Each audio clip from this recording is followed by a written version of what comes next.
The high school game of the week is brought to you by Charter Communications.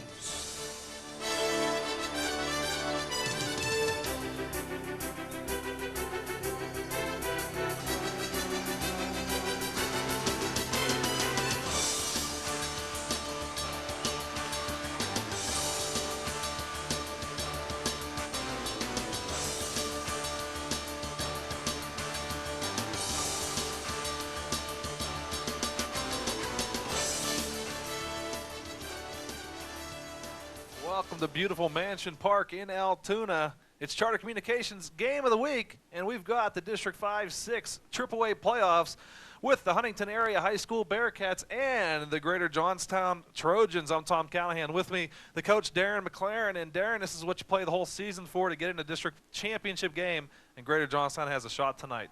Yeah, they sure do. I look at tonight's game as the AAA power, Huntingdon.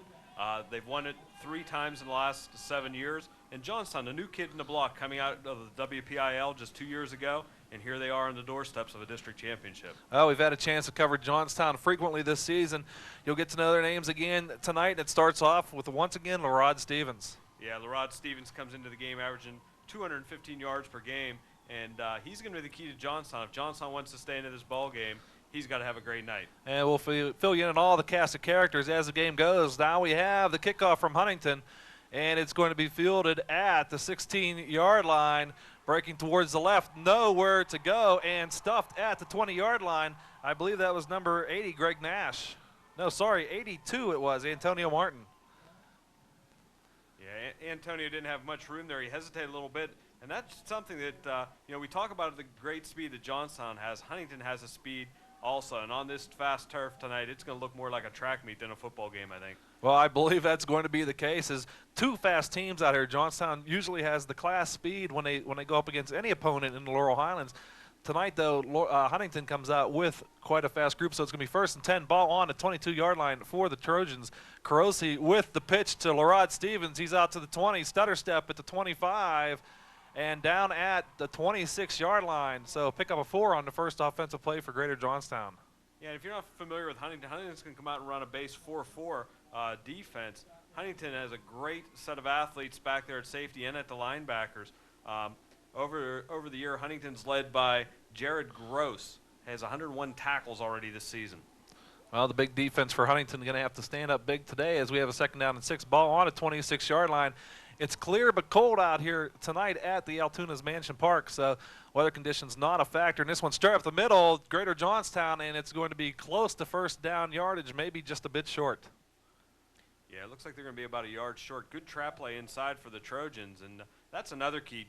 Huntingdon has a great quarterback. I think Johnstown's going to want to control that clock tonight and try to keep the football on the ground as much as they can. And they did pick up the 1st down, so it's going to be 1st down and 10 for Greater Johnstown.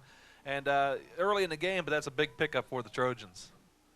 Yeah, it sure is. And, anytime you can get the sticks moving right off the bat, that's got to be a confidence builder for this young team. 1 man in the backfield for Greater Johnstown. Twins to the right, but it is going to be a penalty on Greater Johnstown. They're still running the play, though. I thought it was a little bit of motion. We'll wait for the officials' call. The officials for tonight, out of the Northern Cambria chapter of the PIAA, your referees Denny Grambling, the umpire Chuck Tarrick, linesman Bob Hazlett, line judge Don Hudson, field judge Gary Scott, side judge Jim Hudak, and the back judge Matt Grambling, the son of Denny. So they're going to march this one off against the Trojans. And we got a chance to see the Trojans last week against Indian Valley, and one thing that did hurt them was the penalties. So I'm sure Coach Arcurio talked to them, but they're probably a little nervous coming out here, Darren. Yeah, one of the articles I saw earlier about Coach Arcurio talked about it. Huntington's been here before. Their team was in the playoffs last year, but anytime you get here to Mansion Park for the championship, the nerves are in everybody's stomach.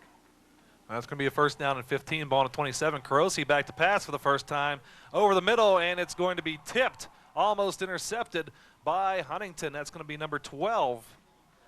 Jared Smith, the defensive back for the Bearcats. You talked about this good defensive back crew that Huntingdon has, and they showed it on that one. It's going to bring up the 2nd and 15 for the Trojans. And Darren, you've been in this position before. A lot of people would think, you've played a whole season, the nerves should be gone by now, but it's not the case when you come out here. Now, anytime you come out here to, the big house too, the nerves, the turf, and, this is for all the marbles. This is what you work for in August.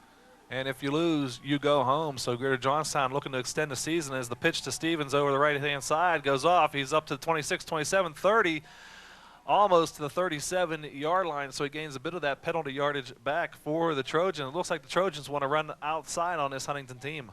Yeah, they sure do. Coach Zalzig, Huntington's head coach, talked a little bit in the paper this morning about comparing Stephens to a back from Phillipsburg OCLA. He said with one difference, he's a lot quicker, and he looks very fast tonight on the turf here in Mansion Park. He certainly does. And let's face it, Johnstown's running game is what has gotten them this far. Of course, Huntingdon undefeated on the year. This is the biggest test Johnstown has seen this year outside of Bishop Carroll probably. Yeah, it sure is. And this team is a lot like Bishop Carroll. A lot of speed. Somebody mentioned to me that it's like a AAA Bishop Carroll. Certainly is. Man in motion for Greater Johnstown. Handoff up the middle, first down yardage, and he is going to have the first down at just about the 44-yard line. So the Johnstown running game clicking on all cylinders, and that was number 22, Brandon Sims. Yeah, fullback. You don't see the fullback a lot, and they ran the man in motion. Everybody thought they were coming outside wide, and they popped the fullback up the middle for first down. Great call by the Trojans. Let's not forget, they have more running backs than Larod Stephens, and I think that's something that if you're coaching against Johnstown, that might be the hardest thing to take into consideration, that you're keying on Stephens so much. You can't do it too much because Sims and crew will take care of the job as we have a little bit of reverse action. I'm going to give it to Larod, though, up the middle. He's over the 50-yard line at just about the 49, and Johnstown moving on this highly touted Huntington defense. Yeah, they sure are. I tell you right now, it looks like Johnstown's the experienced team, and Huntington's got to be talking to themselves right now. 3 or 4 big runs by Stephens, the fullback. They're moving the football. Huntington comes into the game only giving up 9 points per game, so they got a great defense. Some big wins during the year over Tyrone, a win over Hollidaysburg, a win over Laurel Highlands, a WPIL team. This is a good team that Johnstown's moving the ball against. It's going to be second down and 3. Ball on a 49-yard line for the Trojans. Back to pass is Carosi. He's got a man, but he's going to short arm that one, incomplete. So Johnstown throwing the ball a little bit more today than I think I've seen them throw all year. Two pass attempts here on their first drive, both coming up empty, and it's going to bring up the third down and 3. And probably not a question as to what they're going to do on this play. Yeah, I'd be surprised if they didn't give the ball to Larod Stephens here. Huntington in that 4-4, they should have good coverage out in the flats. Don't be surprised if they try to work the middle of the field with a single safety, although the safety for Huntington, Brandon Spade, has 6 interceptions already this season, so I don't know if I'd pick too much on him. Well, here comes your play. It's the 3rd and 3, just about midfield. Carosi turns around, talks to his back. Larod Stephens in motion for the Trojans, and it's going to be the give, and it's not to Stephens, and they are not going to get the first down. Surprised there. It worked for him the last time, but, anytime you get in this situation, and maybe they were trying to fool the Bearcats there, they didn't go to their horse and tried to sneak Sims through there. That's going to bring up a punting situation for the Trojans. Well, the players go out there, they play the brute game, but on the sidelines, of course, it's a chess match between the coaches, so I'm sure Bob Arcurio is setting something up that he's going to try later on in the game. It is going to force the punting situation. Shellhammer back to punt for the Trojans. Snaps a little bit low. The blocking is good, and the kick is up. It's a nice punt. Fielded at the 20-yard line, and he's going to be driven back. Now he's cutting back to his right. He's the whole way back to the 12-yard line, and he's going to be forced out of bounds at the 21-yard line. So nice punt coverage by the Trojans. And we're going to see a lot of number 13 tonight. That's Jeff Kozak. That's the quarterback for the Bearcats, and you see him back there returning punts. He kicks field goals. He kicks off. He punts. Coach Arcurio said earlier he wouldn't be surprised if he carries the water out, and he's a great athlete, and we'll see a lot of him tonight. On today's Tribune, Coach Arcurio did refer to him as a D1 prospect. This Kozak, the real deal. I had a chance to see him play last year against Tyrone, and he can throw the ball. He can put it in the air 50, 60 yards, so don't be surprised if Huntington tries to break out the big passing attack, and they have 3 wide to the left spread out there. One man in the backfield. Formation. Yeah, and a shotgun. You don't see that very often in high school. Kozak back to pass. Just off the mark. Nash on the defense for the Trojans.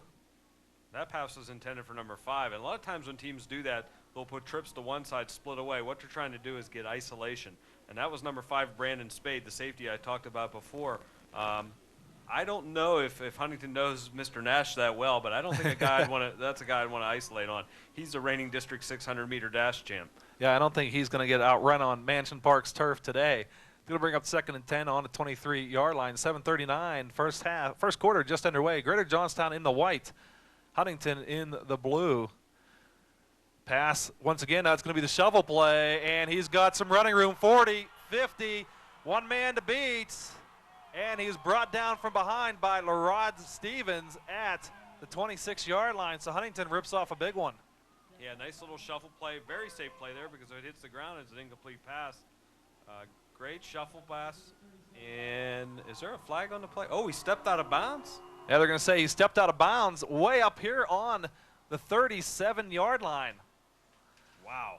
Well, that's big for Greater Johnstown. That's a difference of about 35 yards for the Trojans.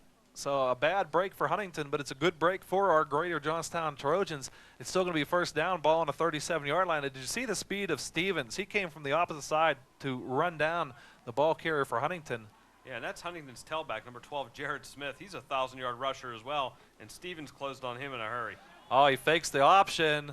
Johnstown, though, has it covered well. Pickup of maybe 3. Yeah, when we talk about defense, we talk about Johnstown. The one guy that really impresses me is number 61, Jeff Shellhammer. I tell you what, just an unbelievable defensive player out there. Of course, he also handles the punting duties.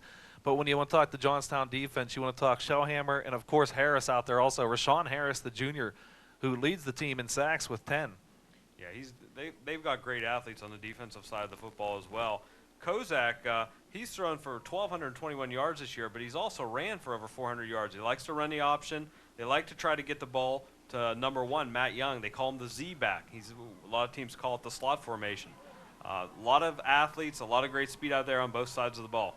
Well, it's going to bring up 2nd down and 7, ball on the 40-yard line for the Bearcats. It's going to be the inside handoff, and not much there. Probably a loss of 2 yards on the play for Huntingdon. And we have a chance to watch Johnstown play often. The middle is not the place you want to run against Greater Johnstown. No, it's not. They're tough inside, and Coach Arcurio and Coach Penna, they do a great job of that defense. We talk a lot about Johnstown's offense. Johnstown's only given up 7 points per game this year. Their defense has been outstanding. We had a chance to see the big sophomore out there, Mike Cush, number 53, 6'3", 262 pounds, and only a sophomore. And he's the cousin of Frank Cush, the former Arizona State football coach and Indianapolis Colts coach. Yes, he is doing a job out there for the Trojans. Going to bring up a 3rd down and 9, ball on 39. Kozak back to pass. Looks like it's going to be the screen. Man's got it. He's out the 45, the 50, 40-yard line, 35. So another big play for Huntingdon. And that's that Z-back that we just talked about. Number 1, Matt Young. He leads the team in receptions. 26 receptions this year for 525 yards. They just brought him underneath, almost like a middle screen, just like the previous one. Oh, and you're locked up. It's always tough to find that man coming out of the backfield. And that's what's happening to the Trojans. It happened on this, and it did happen on the shovel pass. So Huntingdon comes up with a big play. It's going to be 1st down and 10, ball on the 35-yard line. When you see a lot of screens and shuffle pass, what Huntington's trying to do is take advantage of the over-aggressiveness of Johnstown. And so far it's been working for them. Kozak has not had to throw the ball deep yet today. It's going to be handoff straight up the middle. A little bit of running room there to the 35-yard line. Sorry, that's the 30-yard line. So a pickup of 5 on the play. And Huntingdon now showing the offense that Johnstown showed in the first drive. Yeah, we're going up and down the field in a hurry here with both these teams. And, the key is when you get inside that red zone, you got to put points on the scoreboard. Well, I certainly hope our officials have their running shoes on tonight because they're going to be going up and down the field with 2 fast teams out here. It's going to be 2nd down and 5. Ball on the 30, clock at 5:15 and ticking in this fast-paced first quarter of play. Handoff left side, nothing there. This time the Johnstown defense comes up big. And it's a host of Trojans coming up off the tackle. I see number 55, Rashawn Harris, coming up the middle of that pack. Yeah, we did the McCourt game a few weeks back. Rashawn Harris had a great game. Probably player of the game that night, and they're going to need a big game out of him tonight. That number 12 for Huntington is Jared Smith, as I said before, 1,100 yards rushing, 11 touchdowns. Wow, so 2 good backs featured in this game, 1 on each team, and we're going to have our first time out of the ball game. And, hey, if you can't get enough sports, remember to watch Inside Sport with Jason and Vince. They cover just about everything in the Johnstown area. from soccer to hockey. Of course, the winter sports season just underway. The practices are starting Monday, I believe, and hockey already underway. So a lot of sports action out there. You can catch it all on Inside Sport with Jason and Vince on Charter Communications before and after game of the week. And Darren, what a great night to be here for football. I've been talking about this all night, and you're probably, oh, just a science teacher, but our fans here are going to be treated to not only a great football game, but also a lunar eclipse of the moon. It's just starting up there as I take a look on a beautiful cloud-free night. And probably by about halftime, you're going to get to see the lunar eclipse. It's the blood moon. It's going to turn a nice shade of red up there. So we'll keep you updated on that. Hopefully we can get our cameraman to get us a shot of that once it does happen. But now you're looking at the beautiful scoreboard here at Mansion Park Field as the Trojans come back onto the field for the 3rd and 5, ball on the 34, Huntingdon. Big play here for Huntingdon. You got to consider it's probably 2-down territory, probably out of field goal range of Jeff Kozak. 2 tight ends now on a flanker for the Bearcats. Kozak back to pass. A little bit of a pass rush. He's got plenty of time. Has a man picked off by Greater Johnstown. And he is going to be, no, he's still on his feet actually, losing yardage, but picked off by Greater Johnstown. I believe that's number 80, Greg Nash. Yeah, it is. Greg Nash with the big interception. Greg Nash comes into the game.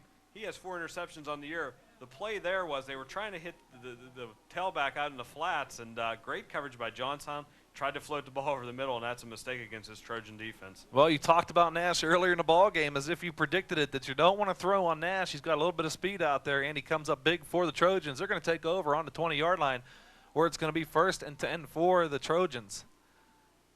And the longer Johnstown can stay in this game, the more the confidence builds. It's going to be handoff, first man through, and he's going to get maybe 2 yards at most as this big Huntingdon defense makes the tackle. Number 22, Brandon Sims on the carry again. Well, the Trojans trying to mix up the offense here. You don't want to give it, you know, a lot of people in the area say, why don't you give the ball to Larod 30 times a game? Just not going to happen when you're taking that kind of punishment in a high school game. Yeah, and they're trying to keep teams honest. You know, they don't want their middle linebackers bailing out early on them. And I think we're going to see Stephens now, though. Yeah, he is the lone back in the backfield for Carosi. Man in motion for the Trojans. It's going to be that handoff reverse. Not much running room there, though, as Huntingdon looked like they were in the huddle for that one. I tell you what, I think Greg Nash, I think they took it out of him a little bit on that interception. Great play there by the Bearcats. Well, the Trojans, they were trying to run that weak side here. Of course, not a lot of running room over there for Nash, who I think prefers to run that with a lot more room off to the sideline so he can get some speed built up. But either way, it does not work for the Trojans. It's going to bring up 3rd down and 7 from the 23. So, you know, we've talked about this offense of Huntingdon, but their defense is playing a fine job out here so far. 3:12 remaining in the 1st quarter. 2 very evenly matched teams. Now the Trojans show trips to the right side. Carosi back to pass. He's got good protection. He double clutches. He's got a man down the middle of the field, and it's going to be just long, although he was triple covered out there.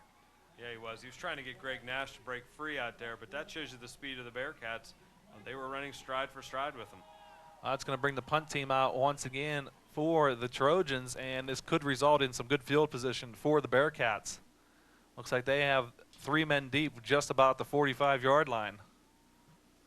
There's our beautiful crowd watching tonight's game. It's cold outside, down in the 30s, but it's not snowing. That's the good news for the Trojan faithful. And looks like Kozak's deep, along with Spade and Young. They kick this one off to the sideline. It takes a beautiful Johnstown bounce back to the 35-yard line is Kozak. He's going to bring it up the left-hand side, and he's still got some running room, spinning down to, we'll give it the 42-yard line, so a nice return by Kozak. Sure was, and not a lot of times do you see a quarterback returning punts for you, so that talks a lot about the athleticism of Jeff Kozak. That's exactly it, and you've got a talented quarterback to boot. He's just not your normal quarterback back there. He does a great job for this Huntingdon team, so to have the faith in him to send him back on punt returns is big for Coach Zalzig, and let's face it, he's been around a while. He's been in some big games. We're not going to second-guess him on that one. No, we're not. 7 years with the Bearcats, 3 District 6 championships. Looking for number 4 tonight. That's going to bring up the 1st and 10, ball on the 43-yard line, 2:40 remaining in the 1st quarter. Ball off to the 2nd man, and he's going to be stuffed just about the line of scrimmage by the Trojans. there's our man, Jeff Shellhammer again. Big stop on Jared Smith. Well, the Trojan defense also rising to the task. We thought we'd come out here and see an offensive showcase. Instead, we're seeing quite a bit of defense out of both teams. Of course, they're kind of feeling each other out there, just trying to see what's going to work. I'm sure we'll get to see some offensive explosions before this one's over with the speed we have out there. Yeah, and on the turf, everybody's a little quicker on the turf. So, like I said, I think it's going to resemble a track meet here before this one's over. 2nd down and 9, ball on the 42-yard line for Huntingdon. 2 tight ends again for Huntingdon. A lot of formations already for Huntingdon. And it's going to be handoff second back through. He's got some running room. He's down to first down yardage at the 31-yard line. So Huntingdon back where they were earlier in this ball game before the interception and knocking on the door once again. Jared Smith, the tailback, showed good patience there. The hole wasn't there right away. As he stretched the field, though, he found a hole and cut it up.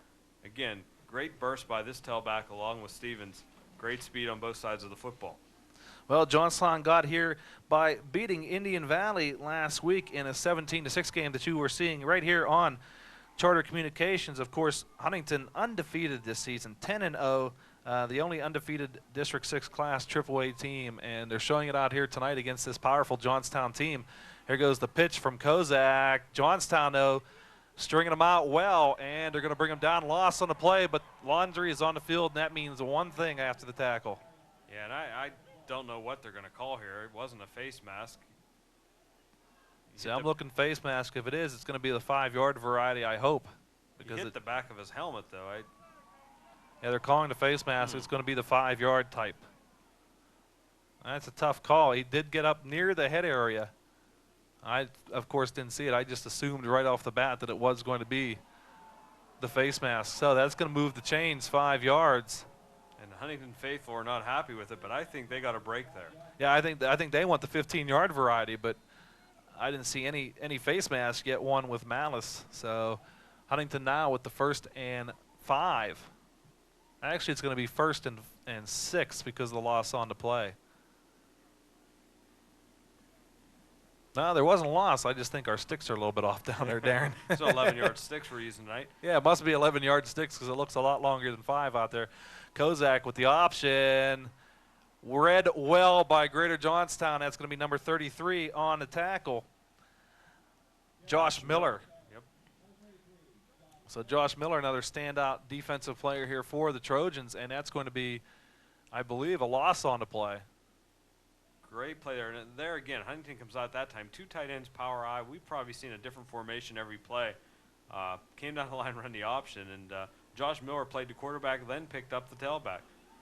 2nd down 11, ball on the 32-yard line for the Huntingdon Bearcats. They're moving backwards. Here's going to be another screen. It's off to the right-hand side. He's got some running room, 30, 25, 20, one man to beat. Good blocking in front. And he's going to be run out of bounds at the 3-yard line. So the screens have hurt Greater Johnstown today. As Huntingdon takes it down, they're going to say he's out of bounds at the 5-yard line, I believe. And that's that little fake the screen one way and throwback. And number 5, Spade, followed his blocks perfectly and almost took that into the end zone. Well, it's going to bring up the 1st and goal from the 5 for Huntingdon. 8 seconds remaining in a quick-moving first quarter. Huntingdon knocking on the door against Greater Johnstown. Greater Johnstown had the big goal line stand last week against Indian Valley. I'm sure thinking that they're hoping that they can recreate that right now. Here's going to be the pitch to the left. He's got some running room, and he's going to be brought down at just about the 2-yard line. And that is going to do it for the first quarter of play. Your score from Mansion Park, the Huntingdon Bearcats 0, Greater Johnstown Trojans 0. We'll be back with more football action after this message. Where do you go for all your local high school sports news? Inside Sport. Where do you go for in-depth analysis of local high school sports? Inside Sport. Where do you go for Johnstown's only program dedicated to local high school sports action? You guessed it, Inside Sport. You saw the rest, now watch the best. Catch Inside Sport on Channel 14 every Tuesday and Thursday night at 7:30. Charter High Speed is so fast, it can get you closer to your favorite bands. She'll be coming around the mountain when she comes. She'll be coming around the mountain when she comes. Maybe too close. She'll be coming around. Download albums and check out the best new music faster than with a phone connection and without waiting. Charter High Speed. Go faster, do more.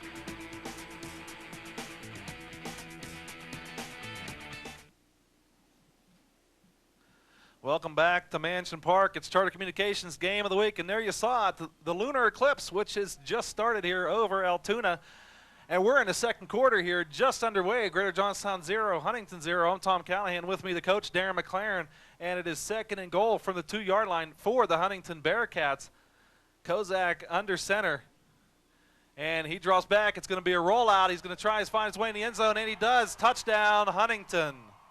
And Darren, you talked about not only can he throw, but he can run, and that's a great example there. He rolled out to his right, waited, found his hole, and took it into the end zone. Yeah, great athleticism. You know, not too many quarterbacks are able to get the corner on a team with the speed of Johnstown.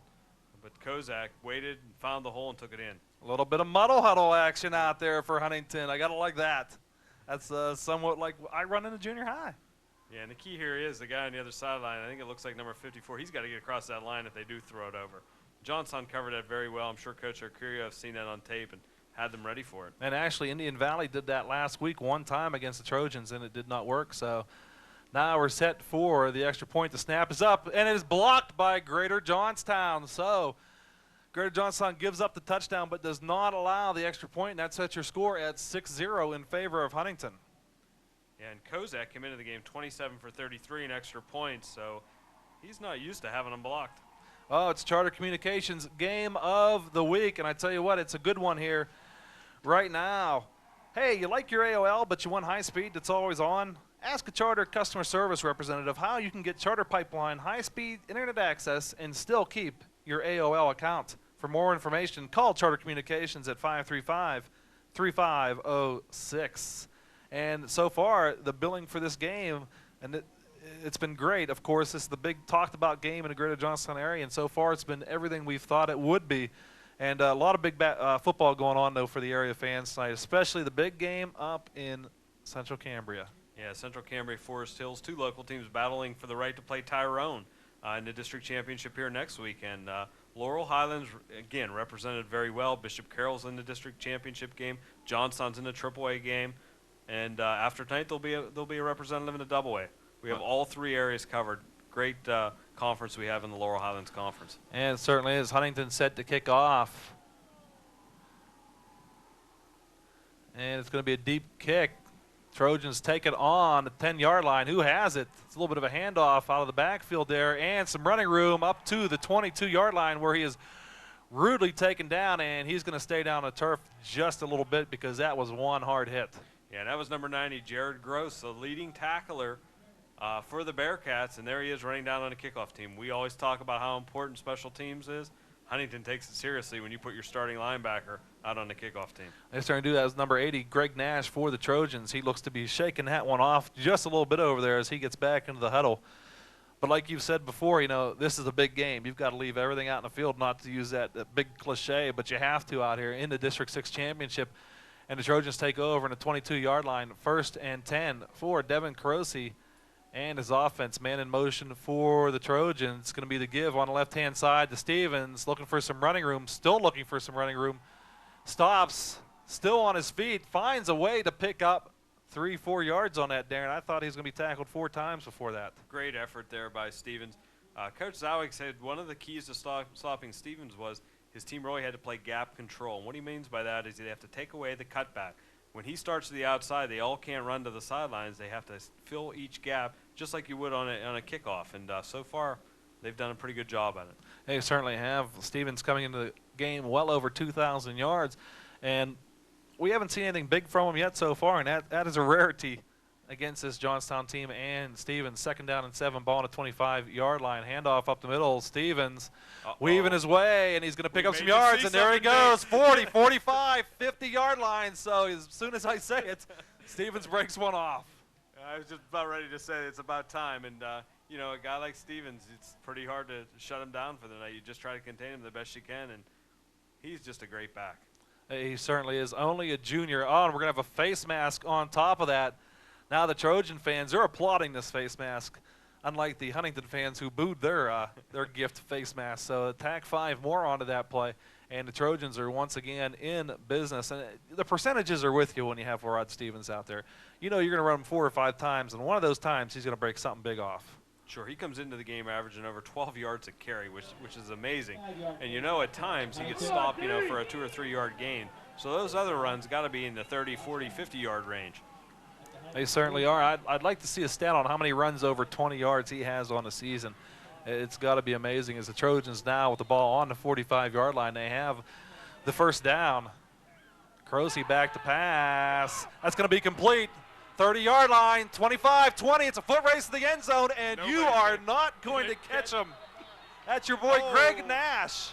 They called him out of bounds. Oh, at the 3-yard line. And back in May, Greg Nash ran down the sidelines here one other time and won the district 100-meter dash, and he looked like he was on his way again. Just stepped out of bounds at the 3-yard line. Wow, so you got to see, you know, Coach, you're looking into the future here. You talk about Nash's speed early on, and now he takes one almost to the house. And reminiscent of the big play for Huntingdon where he just stepped out of bounds, except Johnstown steps out on the 3-yard line. So it's going to be 1st and goal on the 3-yard line for the Trojans, looking to put the first score for the Trojans on the scoreboard here. They're down 6-0 with 10:38 remaining in the second quarter. Croce with the long snap count. 1 man remaining in the backfield. It's going to be Stephens. He's trying to string it out long. It looks like he's got the angle. He's going to get in. He stretches the ball out, and he's going to be just short. Wow, great play by Stephens.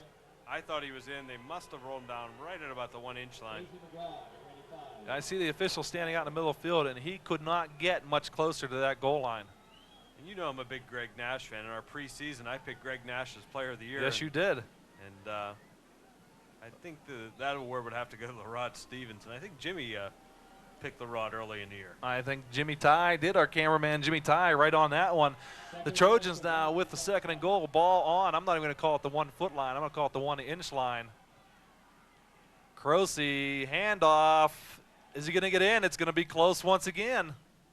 And I don't think he made it. Matter of fact, it looks like he may have lost.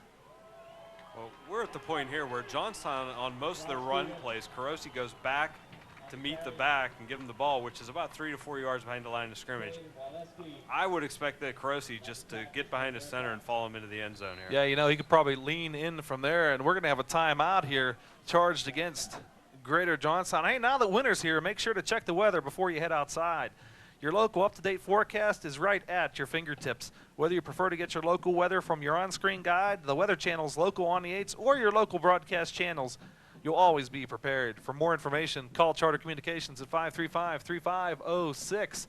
And if you didn't look at the Weather Channel, as these Johnstown faithful obviously did, you weren't going to be bundled up for tonight's game. I know coming over it was below 30 degrees on the ride out. It is a cold night here at Mansion Park, but it is beautiful. It's bright outside, not a cloud in the sky for me to see, and this is football weather when it comes playoff time, Darren. Yeah, it sure is. I think it's a safe bet that all those fans we just saw weren't here for the last meeting between Johnstown and Huntingdon. Did a little research this afternoon. The last meeting between Johnstown and Huntingdon, 1936. Johnstown came up on top 34-0 that night. Yeah, I think we might be safe to say no one on that sideline was here for that one. 3rd and goal, ball on the 1-yard line. We'll call it maybe a couple of inches from pay dirt for the Trojans. Croce talking to his linemen. They're all down. Long snap count. He's going to go back to meet Stephens once again. And did he get in the end zone? He's in. Touchdown, Greater Johnstown.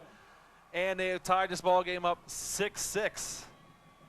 Well, Johnstown keeping to the game plan, keeping with Larod Stephens, and it pays off in a big touchdown. And yeah, that's so important for Johnstown. You get down to a great team like Huntingdon, you've got to come back, you've got to hit them, and that's exactly what Greater Johnstown did. Yeah, they sure did. To answer the call like that, the Butterflies are going now. It's just another game. Big extra point coming up here for the Trojans. Big extra point, Ben Landis, the freshman, in for the Trojans. Talk about special teams. Somebody did move over on the left-hand side, I believe. The laundry is on the carpet, And I mean literally the carpet out there. Yeah, it sure is. We had a chance to get out on the field before the game, and, you know, comparing this to Johnstown, I personally prefer the turf in Johnstown. It's more light grass. It's a little bit softer, and no rug burns. No rug burns. And that's what happens out here as the Trojans have the penalty marched off against them, so a little bit longer of an attempt for Landis. The snap is good. It's down. It's blocked. So a mirror image of the Huntington extra point attempt. Our game is now 6-6, all tied up. The Huntington Bearcats and the Greater Johnstown Trojans. Coach Zalzik on the side applauding his special teams play out there. And I tell you what, this is turning out to be one great game here so far, Darren. Yeah, it sure is. And we played all this time, and it's just like we're starting a new game now. 6-6 on the scoreboard, special teams, extra points. This is what championship games are all about. Certainly is. I'm sure that's what Coach Arcurio is saying over there right now. Hey, we gave up the first early touchdown. Now it's a tie ball game once again. We got to go out and play with 9:50 remaining in the second quarter. Hey, did you know that every charter package includes your local channels? And you won't pay extra fees or need extra equipment like you do with a satellite dish. Call Charter Communications at 535-3506 for more information. And just a beautiful night. You see the fans out there braving the cold weather here at Mansion Park. Of course, I don't think the players down there can feel that it's cold right now. No, I think all the coldness goes away, especially when you're in a district championship game. And if you look who's back for the Bearcats, it's the quarterback, 13. Wow. Jeff Kozak. You will not see that often in big-time high school football, especially in a playoff game where you have your star quarterback receiving punts and kickoffs. It's such a dangerous position to play, and a lot of coaches will be just satisfied to say, hey, you know what, let's not risk the injury. But not the case here for Huntington as Shellhammer set to kick off for the Trojans. And that's going to be taken at the 15-yard line. Got a little bit of a lane straight up the middle now and to the 35-yard line before he's met by a host of Trojans. Jared Smith on the return there for the Bearcats, the tailback. The winner of tonight's game plays the District 9 champ, Bradford, at a site to be named later next week. That is correct. After this district playoff, they go to inter-district playoff, and that's where it gets high stakes there. Of course, the Laurel Highlands going to have quite a few representatives going out of this, I think, and it would be nice to see Greater Johnstown be one of them. It's been just a Cinderella story for them this year, although last year you saw the signs of it coming as Huntington now takes over. 1st and 10, ball on the 35-yard line, 9:41 remaining in the half.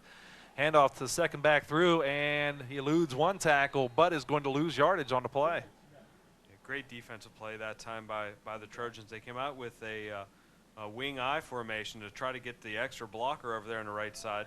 Somebody's coming off limping there. That's going to be Shellhammer. Shellhammer made the tackle. Now he is coming up limping, and he's going to go down onto the turf. So this is not something Greater Johnstown could afford defensively, Darren.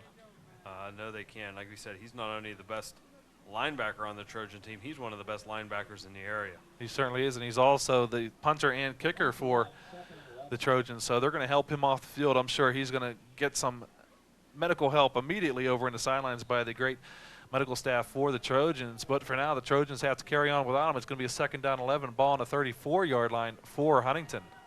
Well, let's see if the Bearcats try to run the ball up the middle where Shellhammer vacated. Try to take advantage of that. And they're going to do just that up the middle, and it's going to be a gain of maybe 1 yard. So not much there as the rest of this Trojan defense picks it up in the absence of their leading tackler. 33, Josh Miller on the tackle. I believe number 42, Dustin Rummel, also in on the action for the Trojans. So it's going to bring up a 3rd down and 9, ball on the 36-yard line. And Dustin Rummel is the Trojan that just took Shellhammer's spot at middle linebacker, so great play for him to come in and cause some ruckus in there. Certainly is. 8:35 and ticking here left in the first half. 6-6 your score. Greater Johnstown in the white, Bearcats in the blue. And here comes the option play. He's got a little bit of room. He's got a blocker out front, and he's got a lot of room out front. Down to the 40-yard line. We'll call it the 41-yard line. The Bearcats go. So this has been a game offensively for the Bearcats of big plays. Yeah, and Coach Zalzik must have saw something there when they go trips one way and split the other. The only one on the split side was Nash, and if the receiver runs him off, there's no one to take the pitch man. Well, Huntingdon rips off a big one down to the 41-yard line where it's going to be 1st and 10, 8:18 left on the clock, so plenty of time for the Bearcats. And they have had 3 big plays against this Greater Johnstown defense. Overall, the defense for Johnstown's done a great job. It's just the big plays that have hurt them. Yeah, sure. Don't be surprised if they come back and run the same play the other way here. Because if you look over there, they're shifting their linebackers over to the trip side, which means there's no one over there to the right side. Oh, it's a shovel pass, but this time Greater Johnstown was ready for it. Coming off the stack, going to be number 76 for Johnstown, Josh Stutzman, the 6'1", 245-pound defensive tackle. And again, look for Coach Zauslig and the Bearcats to go back to that trip split formation because they definitely have some running room over to the split side. But there's just so much motion back there, so much misdirection for this Bearcat team. And let's face it, that does not come easy. That's something you have to practice every day over and over and over until you get your timing straight. Yeah, and they're very disciplined. They get out there, they get in their formation, they get set. You don't see guys moving, you don't see a lot of penalties, and that's what makes them so hard to defend. 2nd and 9, ball on the 40-yard line. Little spin move, Kozik back to pass. He's got all day. Now he's going to get a little bit of a rush. And the ball's in the air. He's got a man wide open at the 20-yard line, down to the 14-yard line. So Kozik buying himself some time and finds his open receiver. Yeah, big play there. The extra time allowed his tight end to get open down in the middle of the field. Or that's his fullback. His fullback, yeah. Alex Waleski.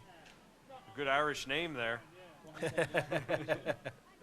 Well, he finds a lot of running room because it's going to be 1st and 10, ball on the 13-yard line. You've got to credit Kozak with that. He eluded a couple of rushers there, probably had a good 10 seconds to throw the ball, and by that time the fullback sees what's going on. He just sneaks out to the middle of the field and waits for his quarterback to find him. So big play for Huntingdon once again, and they're knocking on the door once again on the 13-yard line. 6:43 and ticking remaining here in the first half. And it's going to be Kozak once again rolling out. Plenty of time. Now he finds a rush and dumps it off, incomplete. A good decision there by Kozak. He had no one open. They come out in that power eye and 2 tight ends again. And right away, you know, as a player and a coach, you think run formation. And it's twice now they came off that with a boot, or as we used to call it, the waggle, where they try to bring the fullback out into the flats. You see the versatility of this quarterback for Huntingdon. You see why everyone's talking about him. He is one good quarterback out there, but Johnstown High, barring the big plays, have done a nice job containing him. Your score is still 6-6 here, 6:33 remaining. Second quarter, and so far the defenses, they've done a nice job. They've given up some big plays, but only 12 points on the board combined. Huntingdon having a little bit of problems in the huddle, and I know Coach Zalzig's asking for the timeout, and he is going to get it from his team. Hey, ask a Charter Communications customer representative how to get Charter Pipeline high-speed internet access for as little as $20 a month, and is ditch that slow speed and extra phone line charge today and save money. For more information, call Charter Communications at 535-3506. And I was reading my script here and it says as low as $30 in Michigan. I don't think we're going to be on in Michigan yet. Not yet. Well, big plans. Hey, maybe we'll get out there someday. But Charter Communications, I'll tell you what, I have the full Charter package and the high-speed internet access, and it's just a blessing for me.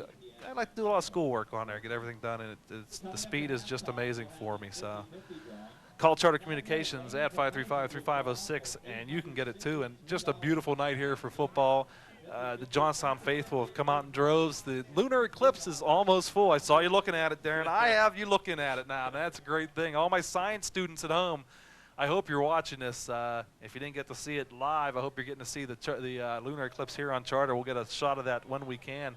But right now, we want to get a shot of some football action here. As it's going to be 2nd down and 10. Ball on the 13-yard line for the Huntingdon Bearcats. And I didn't see if Shellhammer's back in the ball game as of yet. Unbalanced formation that time for Huntingdon.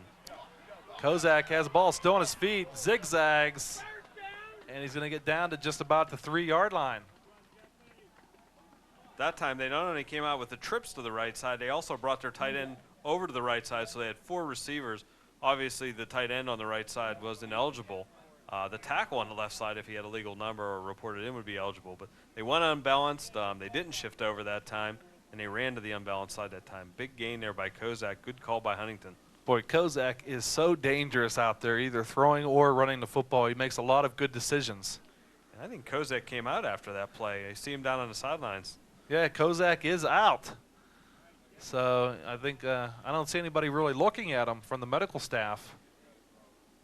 Not quite sure what's going on. So Kozak is out for Huntington. There's a measurement, though, on the field, so it's going to give him just a little bit more time to take care of business. It's going to bring up the 3rd down and 1. So I believe Kozak has looks like he's shaking something off on the left leg. I think the backup for them is Kuiper. Between Kuiper and Young, they've attempted 9 passes between them. So this should be interesting. Number 14, Kyle Kuiper, is the backup, but it looks like they're going to go with number 1. That's going to be Matt Young, so we'll get a chance to see what he can do out here. And he keeps it, and he gets down to just about the 2-yard line. So I believe that's going to be enough for first down yardage, although we'll wait for the spot. Yes, it is enough for the first down, so it's going to be 1st and goal from the 2 for the Huntington Bearcats. And we're still looking at the quarterback situation here, and I believe Kozak is now coming back into the ball game for Huntington. Yeah, you can't keep a good player like that out very long. No, not a bad job though by Matt Young in there. He goes in, picks up the first down on the goal line. So very safe play. He didn't have to hand the ball off, and you know, he's a good runner, and he's out at wide receiver right now. This is an empty set, which you don't see very often. Not down here, and it's going to be the quarterback keeper in Zalzig. No way. As the Trojans pile on, you see big number 76 for the Trojans coming here, Josh Stutzman. He's a big guy to have land on you when you're on the bottom of a pile down there. Sure, and those interior linemen got to be chomping at the bit when they see the empty set because there's no running back. You just tee off on the quarterback, and that's what Stutzman did on that play. Loss of 1 on the play. It's going to bring up 2nd down and goal from the 2. 5:06 remaining, so a lot of time for Huntington here. And what do you think, Darren? There's so many plays that Huntington has run so far. I'm not even going to take a guess as to what they might do. I think the shovel pass is definitely out down in this area. I think we'll see the 2 tight ends power I, and I think they'll run the football out of it this time. And there is it. Tight formation. There's Kozak. He's running. He's got nowhere to go, though, and he's going to be taken out of bounds at the 8-yard line. So the Johnstown defense coming up big. Brandon Sims doing a little flexing on the side for us. You know, and right now I think Jeff Kozak and the Bearcats are not used to seeing this much speed on the field. I would bet at most teams they play, when he fakes the ball and tries to boot outside, he gets the corner, and that's not happening tonight. Certainly is not. It's going to bring up a 3rd and 9, so the complexion of this series has changed dramatically from 1st and goal on the 1 to now 3rd and 9. 3rd and goal from the 9-yard line. 4 minutes almost left to play here in the first half. The Johnstown defense coming up big as they have all season long. The fans making a lot of noise out there for both teams, although Huntington side's a little more quiet now after they've seen the Trojan speed, and we're going to have yet another timeout. Hey, don't pay hundreds of dollars to get the latest technology. Charter brings you up-to-date technology without requiring you to spend hundreds of dollars for equipment. For more information, call Charter Communications at 535-3506 for more information. Talk to one of the nice service representatives down there. They'll take care of you. As Huntington now looks like they're driving, looks like they're going to be there one play away, and all of a sudden it's 3rd and goal from the 9, Darren. Yeah, it is, and they sort of tipped their hand there a little bit. But right before the timeout, they showed they're going to come out, if they keep the same play, 2 tight ends in that power I formation. So if they do that, I would expect them again to boot, probably drag both their tight ends, and don't look for them to bring it back out of the backfield. This is an excellent place also to run a screen because you know, everybody's trying to be over-aggressive down inside the 10 there. Well, here come the Trojans back onto the field. The Trojan defense has been just outstanding this year, giving up 7 points per game on average for the season. So we know they can play defense, and this is probably one of the biggest defensive series they're going to see all year against this quick Huntington Bearcats team and their quarterback, Kozak, who can throw and can run. And it looks like they're going to be in that tight formation once again, Darren. Yeah, they are. Look for him to, I wouldn't be surprised if he booted this way this time. Hand off. Up, he's going to drop straight back, looking for a man. He's got nobody. He's down under pressure. He's going to throw it. And a beautiful defensive play for Greater Johnstown. Who is that? Antonio Martin. Antonio Martin with a big play for Greater Johnstown.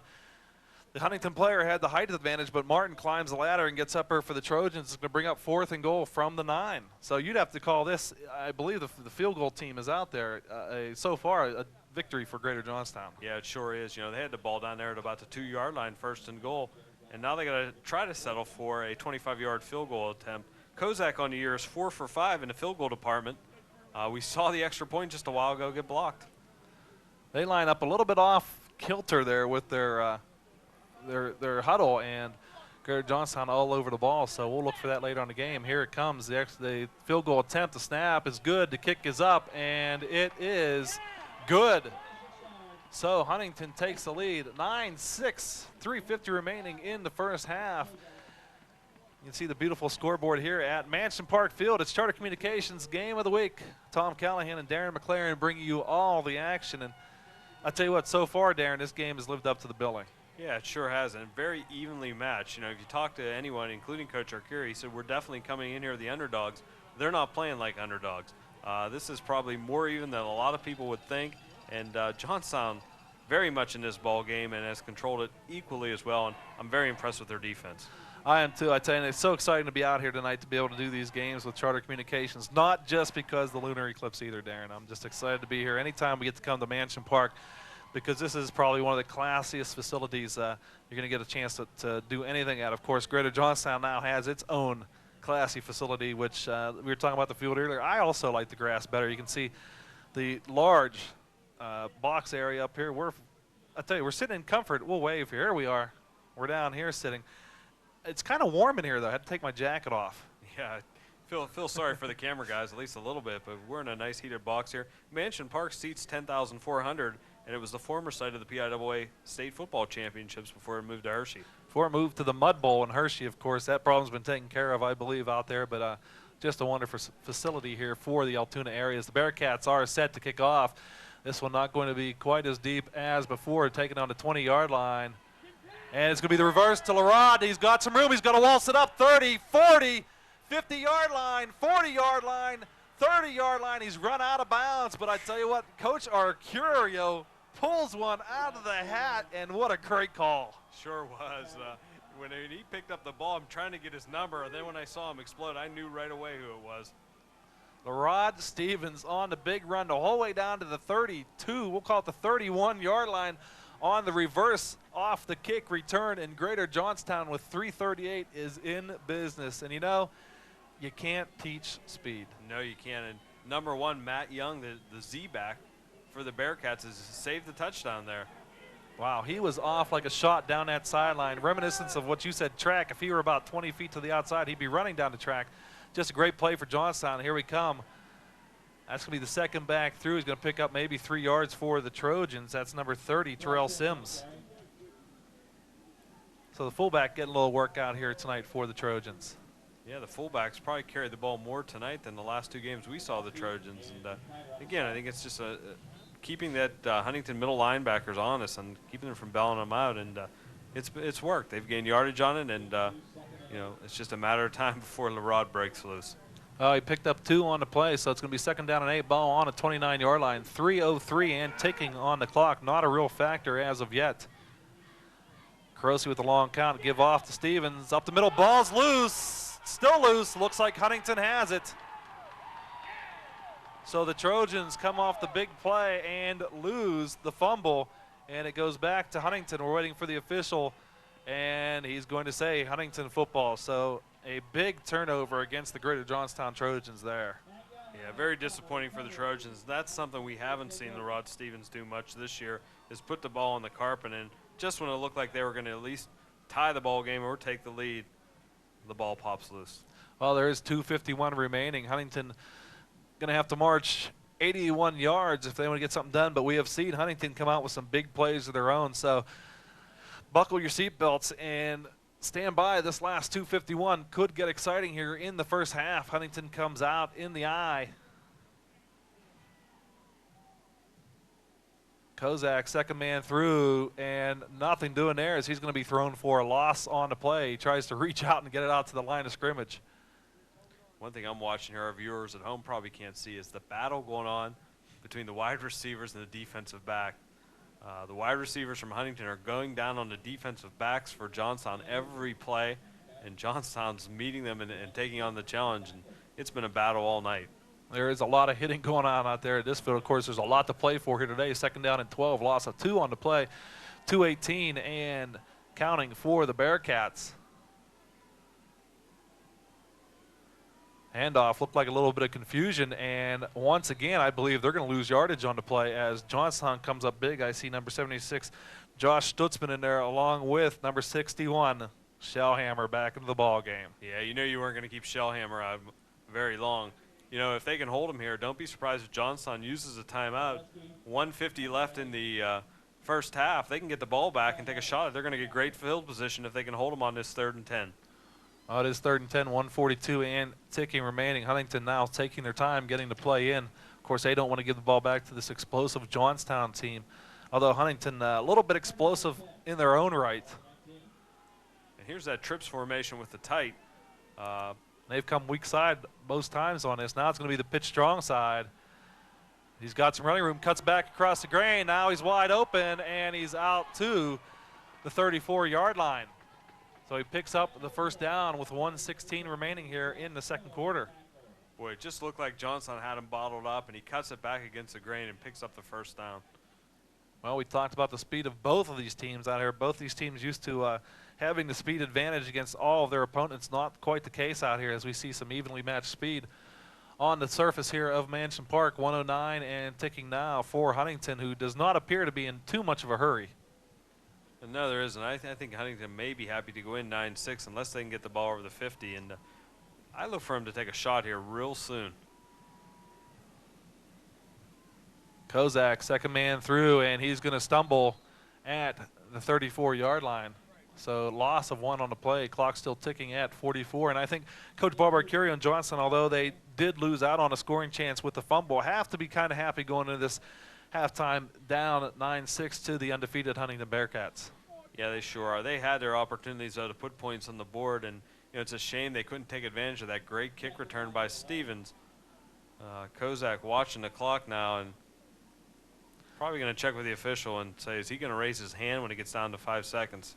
And they'll probably use a timeout here. Yeah, they probably will. You might as well use it now as the clock continues to tick down. 10 seconds remaining, and Huntington does call the timeout.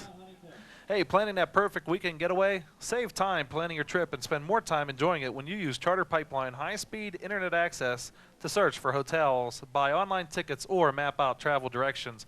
For more information, call Charter Communications at 535-3506. And there we are. I'm looking up here at the moon. Can we get a shot of the eclipse? Just one for me here, guys.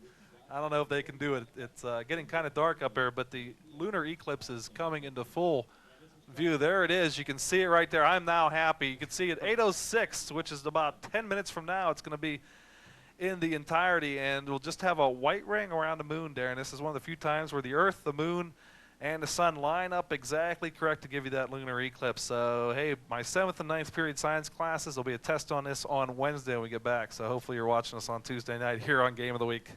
And if you have any questions, head down to the office. Mr. McLaren would be glad to answer any of them before 7th period, right?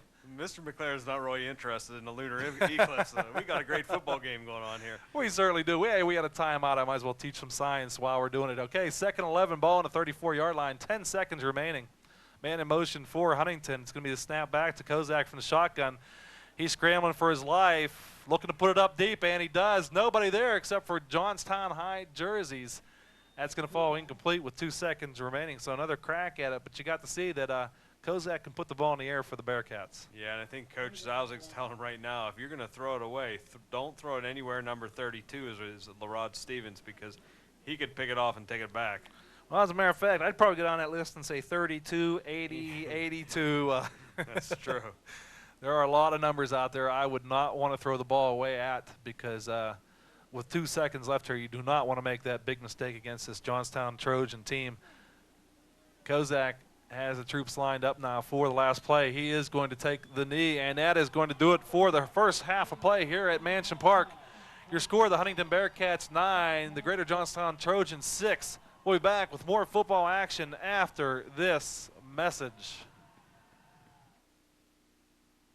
Charter High Speed is so fast, it can get you closer to your work if you work at home. Hello, everyone. Thank you for your time. What? What? Maybe too close.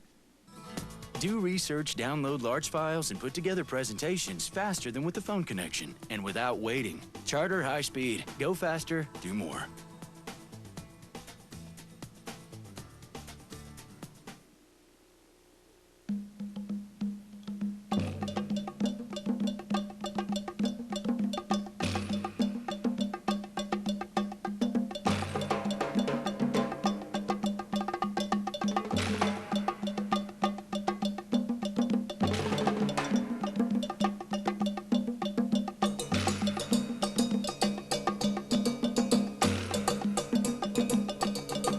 Inside Sport. Catch us Tuesdays and Thursdays on Channel 14.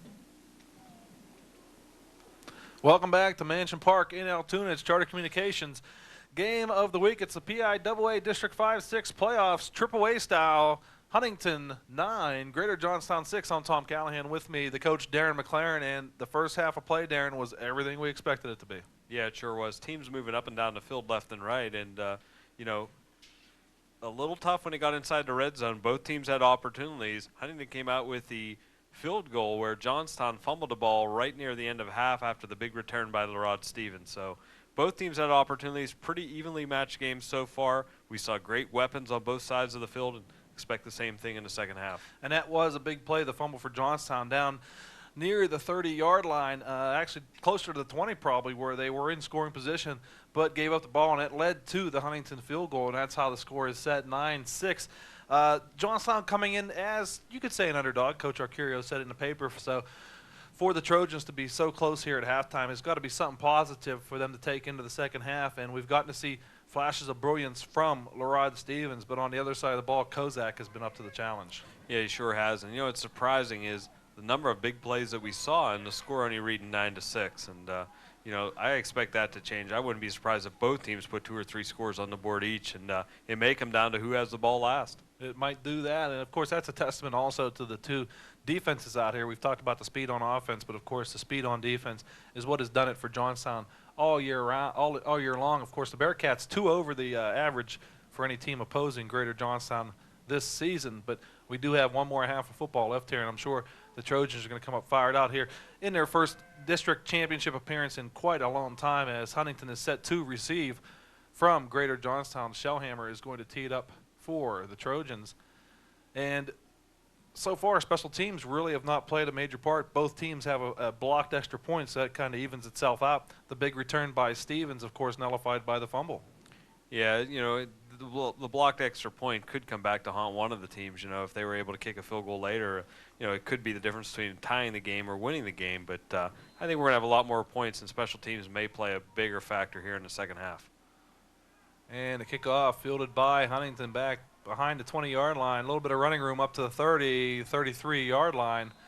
And finally brought down. I was wrong. That is not Shellhammer on the kicking duties. That is A.J. Romano doing the kicking for Greater Johnstown. Yeah, number 1, Matt Young, we saw what he could do in the first half there. He played some wideout. He played some slot back. He even played a little quarterback when Kozak went out. He comes up a little limping after that play. Well, he is a busy young man out there. It's going to be 1st and 10 ball on the 33-yard line for the Bearcats. Bearcats in the blue, Greater Johnstown in the white. Kozak set up now, and once again he's going to go trips to the right. We've seen this formation before. He's going to try with the quarterback draw. Not much there, though. Johnstown defense is that well. Yeah, and again, Coach Zalzig must see something he really likes when they go that trips and split, because Johnstown's moving. What they're doing is they're moving their backers out, but you know, I'm sure what he's thinking is he can pop the quarterback up through there, but Johnstown's been up to the challenge. Yeah, they certainly has. This Johnstown defense has been sparkling all year for Coach Bob Arcurio, and so far tonight doing the job once again. Same formation, other way this time. They had a lot of success running the option to the split side, but we haven't seen it. Here it comes. There it goes. Quarterback getting out front. Nice block by his back. He's going to pick up almost first down yardage, but not quite. He's going to bring up a 3rd and short. Of course, we talk about the coaching staff. Coach Bob Arcurio's assistant coaches Brian Wright, Tony Pena Sr., Ed Drycorn, Ted Helsel, Tony Pena Jr., and Eric Mall over there leading the Trojans this year. And just a fine season for Johnstown. And they want to cap it off out here with a District 6 championship. Yeah, you just can't talk about the great job that entire staff has done. And Well, one of the things that I think they've really done well is they've geared their offense and defense to the style of kids they have, the speed, the quickness, and the toughness, and that's why they've been so successful this year. 3rd down and 2 from the 41-yard line. Second back through is going to get it, and I don't believe he's going to make it. He got stuck big. And there's a ball loose on the carpet. He got hit. Was that Shellhammer again? I'm not sure. I'm trying to pick out. I thought I saw number 41 in there for Johnstown, Trevor Williams also. Not sure on that, though. It was such a quick hit. Great hit there. Looked like he was going to pick up the first time, but he got drilled. Ball came loose. Huntingdon jumped on it. That's going to bring up about a 4th and 3. Yeah, he actually lost a yard on the play, so Huntingdon going to have to punt, and a big defensive stand to start off the second half for the Trojans. They're sending one man deep. And that one man is Larod Stephens. Yeah, he didn't get a chance to get back deep enough, though, so this ball is going to take a bounce. He does get back to it at the 20-yard line. I don't know how. Zig and zag up the middle of the field. Now he's got some room. He's off 25 to 30 to 35 to 40, 45, 50. He's across the 50 the whole way down to the 35-yard line. And Darren, I didn't think he was even going to get close to that ball on the punt. Somehow he looked like a shortstop out there, picks it up and takes it into Huntington territory. I'm stuck for words. He looked like Willie Mays going back on some of those, the old replays we saw in center field. Over the shoulder, catches it on the bounce. I don't know how he caught up with the ball. And I'll tell you what, there was 2 great blocks there, and one Huntingdon player is coming off the sidelines. And I think he's seeing stars. What a great start for Johnstown. Wow, you talk about gaining some momentum coming out of the locker room, and Johnstown does just that. And that's why it's so exciting to come watch Johnstown football, because you never know what's going to break out here. And now it is the Trojans' 1st and 10 ball on the 35-yard line. Long snap count for Carosi. He's going to give the handoff to Stephens, who's going to be met in the backfield and drop for a loss, and that brings the Huntingdon fans to their feet. One of the keys for Johnstown is going into the half, 9-6, close ball game. And I've been in those type of games where we were the underdog. I remember years that we played Tyrone down here in the district championship. And if you're close at halftime, you go in and the kids start saying to themselves, this team's not that good. This team reminds us of, Bishop Carroll or Forest Hills, and we were in that game. And the kids start believing, and Johnstown's showing right now that they believe they can win this football game. It's going to be a 2nd down 11 ball on the 36-yard line for Greater Johnstown. Man in motion for Johnstown. Flags on a play. Carosi puts it up. He's got a man deep. He's got it. Touchdown. Let's see what the flag says. It's coming back. They had 2 men in motion there. Yeah, there's a lot of laundry on the field out there, unfortunately, because a nice job for Greater Johnstown. And here comes the call. And Johnstown was in a double slot on that play, and both slot men went in motion. And that's a shame for Johnstown, because Nash was 10 to 15 yards behind Matt Young, the defensive back for Huntingdon. Well, they're going to call that one back, march Johnstown back a few more, so now the penalty is starting to take their toll against the Trojans. They brought the ball back to the 35-yard line. Now the ball is on the 41-yard line, where it's going to be 2nd down and 16. Yeah, and Johnstown can't afford to waste another great return by Larod Stephens. They got to get some points out of this. Big play here, 2nd down, because you don't want to go 3rd and long. Yeah, against the good teams, you just cannot do that. Carosi, he's back to pass. Once again, it has a man over the middle. Tip, though, and that's going to be your man, number 1, Young. Yeah, Young's a good athlete as well. In fact, the coaches from Huntingdon were in his face mask when he let Nash go by him on the last play, and almost made up for it there with a one-handed stab. That's going to bring up 3rd and long, 3rd and 16 from the 41. So I'm sure Coach Arcurio mulling this play over. He's probably got something left in the bag of tricks over there in the sideline for the Trojans, but they're going to have to pick up quite a chunk of change if they're going to want to go for it. If they get down close to 1st down, I'd have to believe they might make it 4-down territory, although Landis has proven that he can kick the ball for the Trojans. Man in motion, it's going to be Stephens. Carosi back to pass. He's going wide to a couple of linemen, I believe. Over in the sideline for Johnstown were number 53 and 54, Mike Cush and Rick Sisko. Yeah, trying to set up the screen there, and the fullback for Johnstown never really got out. Great job by Huntingdon reading that play right from the start, and good move there by Johnstown. Throw that ball away and brings up a punting situation. Now the Trojans perhaps with a chance to pin Huntington deep You in just their own gotta territory. you got to wonder if Johnstown has ever thought about faking this punt with 3 guys deep. That means they only have 8 guys to line of scrimmage, and And they've got the speed to do something like that as this punt goes out of bounds at just about, looks like they're going to mark it off the 11-yard line. So a pretty good spot for Greater Johnstown out there. Sure is. Good punt. Looks like they're going to take the ball right about the 16-yard line. 16. Yeah, I thought they were going to move it up a little bit, but apparently not. So Huntingdon deep. Their backs on the goal line. They're going to have a long drive out here against this tough Greater Johnstown defense, which has come up time and again for them throughout the season.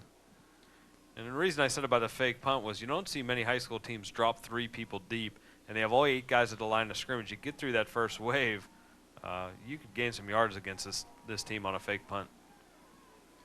Kozak back, Bearcats out of the eye. And it's going to be a little bit of a reverse action, some yards over there to be had. He's going to be close to first down yardage. I'll say pick up of 7 maybe. Matt Young again on the carry. He's been busy tonight. You know, we came into the game, we knew about Jared Smith, a 1,000-yard rusher, but tonight it's mostly Matt Young. And Young doing the job for the Bearcats. He's a junior, 5'9", 160 pounds, and he's getting quite a workout in many different areas here for the Bearcats tonight. 9-6 your score, 8:23 remaining third quarter action on a beautiful night for football here at Mansion Park. Huntingdon looking at a 2nd and 2 from the 24-yard line. They try it right up the middle, and they do have success this time for the first down out to the 33-yard line. You know, and the reason we haven't seen much of Jared Smith, I just noticed he's on the bench down there. For the Bearcats, he has his shoe off and his ankle wrapped. So the 1,000-yard rusher for Huntingdon is out. He's being replaced by number 22, Tom. All right, so the plot thickens here. We've seen a few injuries. Of course, Kozak went out earlier for a play or two. Shellhammer was out for Greater Johnstown. He came back in the ball game. Now Huntingdon loses their big back. But like Johnstown, looks like they have someone just to plug right in there. Yeah, they haven't really missed a beat. It took us a while to realize that. Trips formation now for the Bearcats. One man in motion. It's a pitch out. Defensed brilliantly by Johnstown. Great play by 82 Antonio Smith. Coming up off the corner. Sorry, Antonio Martin. Antonio Martin. It's so quick, it's tough to look down at numbers and find him down there. He did a nice job, though, coming off the corner. Made the initial hit, so the rest of the Trojans could get over there and take care of business. Going to bring up a 2nd down and 10 ball on the 33-yard line.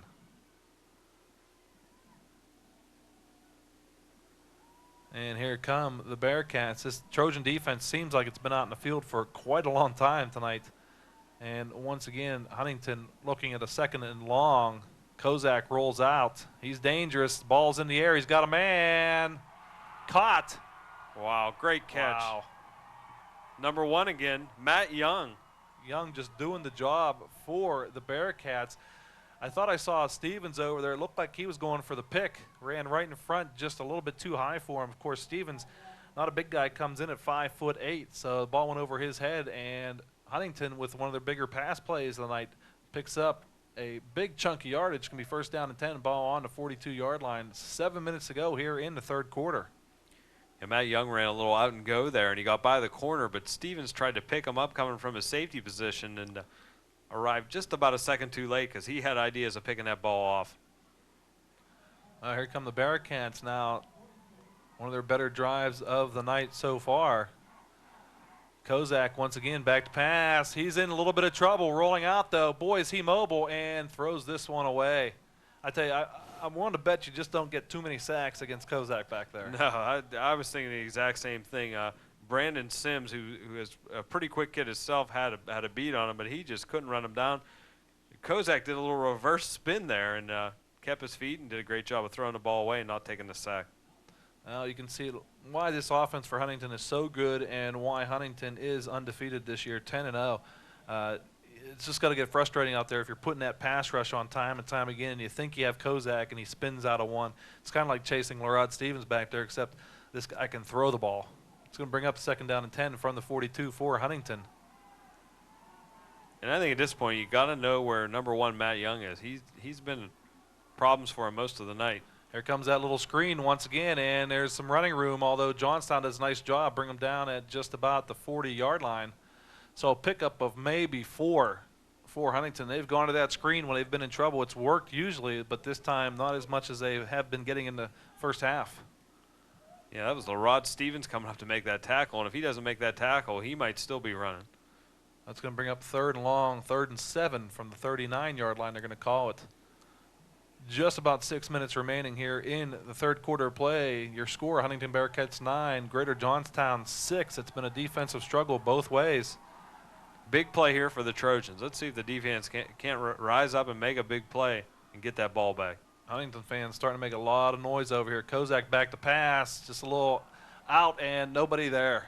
Just over the head of his receiver, actually, but not a very catchable ball.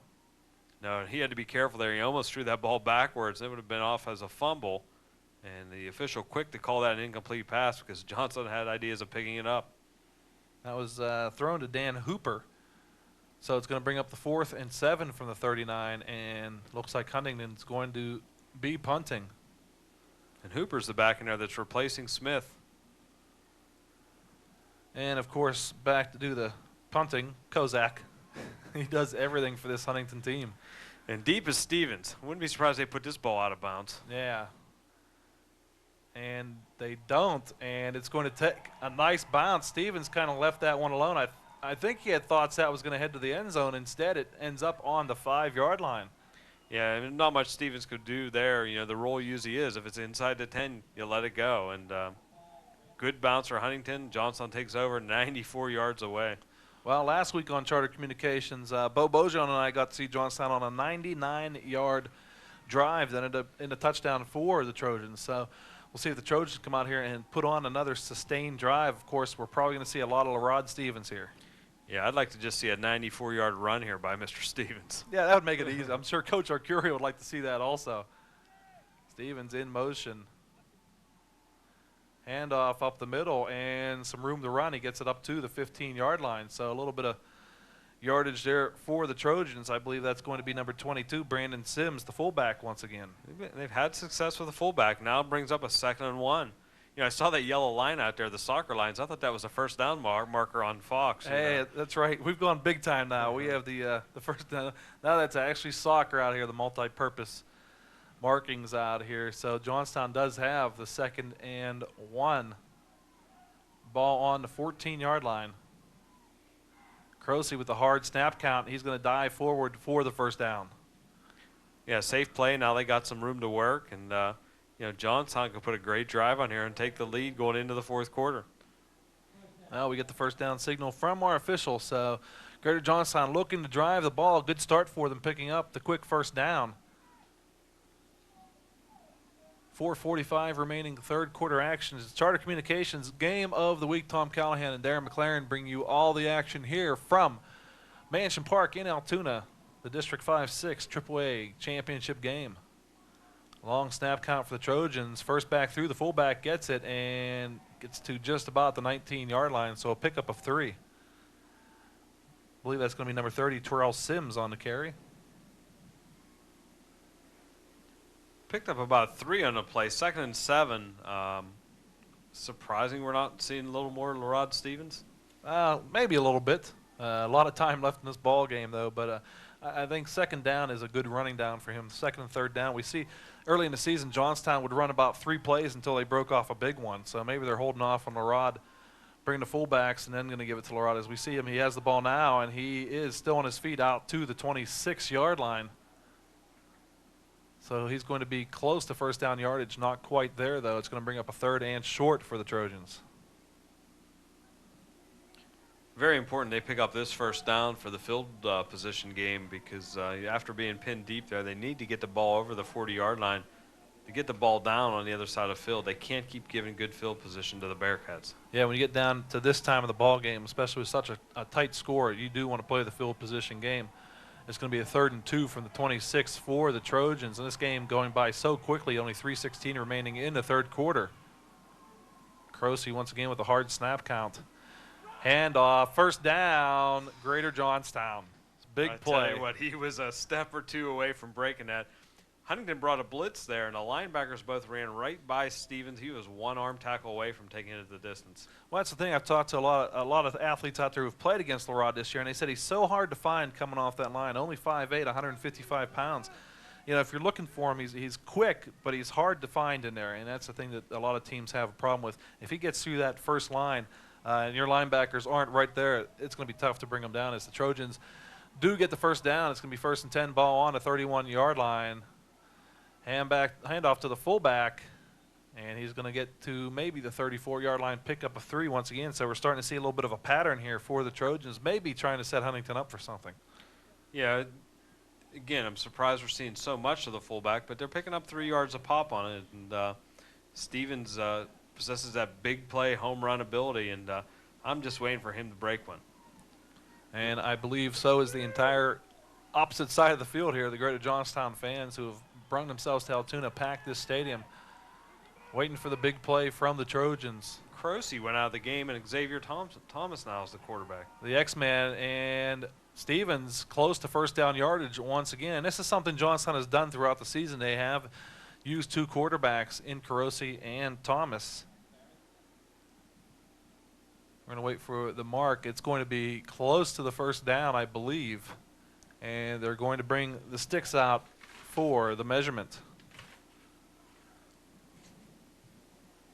Hey, with Charter Pipeline, receive up to 5 email addresses included with your service. You can set up separate accounts for your entire household at no extra cost. For more information, call Charter Communications at 535-3506. And you see Greater Johnstown does pick up the first down, so they are grinding this one out on this drive here in the third quarter. 1:55 remaining. It's going to be 1st and 10, ball on the 41-yard line. And you're not used to seeing Johnstown put on these sustained long drives out here, you know, getting a few yards at a time. But against the better teams, that's what you have to do.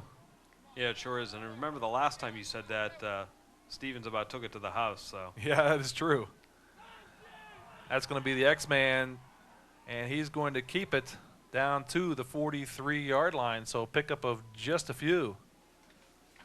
Again, positive yardage, Joe, 3-4 yards, and you have Larod Stephens. You know, most of the time he carries the ball, he's going to get more than that. So Xavier Thomas, he's the 5'8", 140-pound sophomore quarterback and quite a basketball player in his own right. I'm sure Coach Danny Shipman out here watching the ball game, seeing his quarterback out there run some plays. Croce back in the ball game. The pitch to Stephens. He's got a little bit of room. He's up towards the 50-yard line, going to be brought down at maybe the 49. It's going to bring up another 3rd down and short for the Trojans. And I think what's impressed me the most about Larod Stephens this year is his ability to run the ball inside. You know, most great speed backs, you see a pitch like that, they'll take it immediately to the sideline.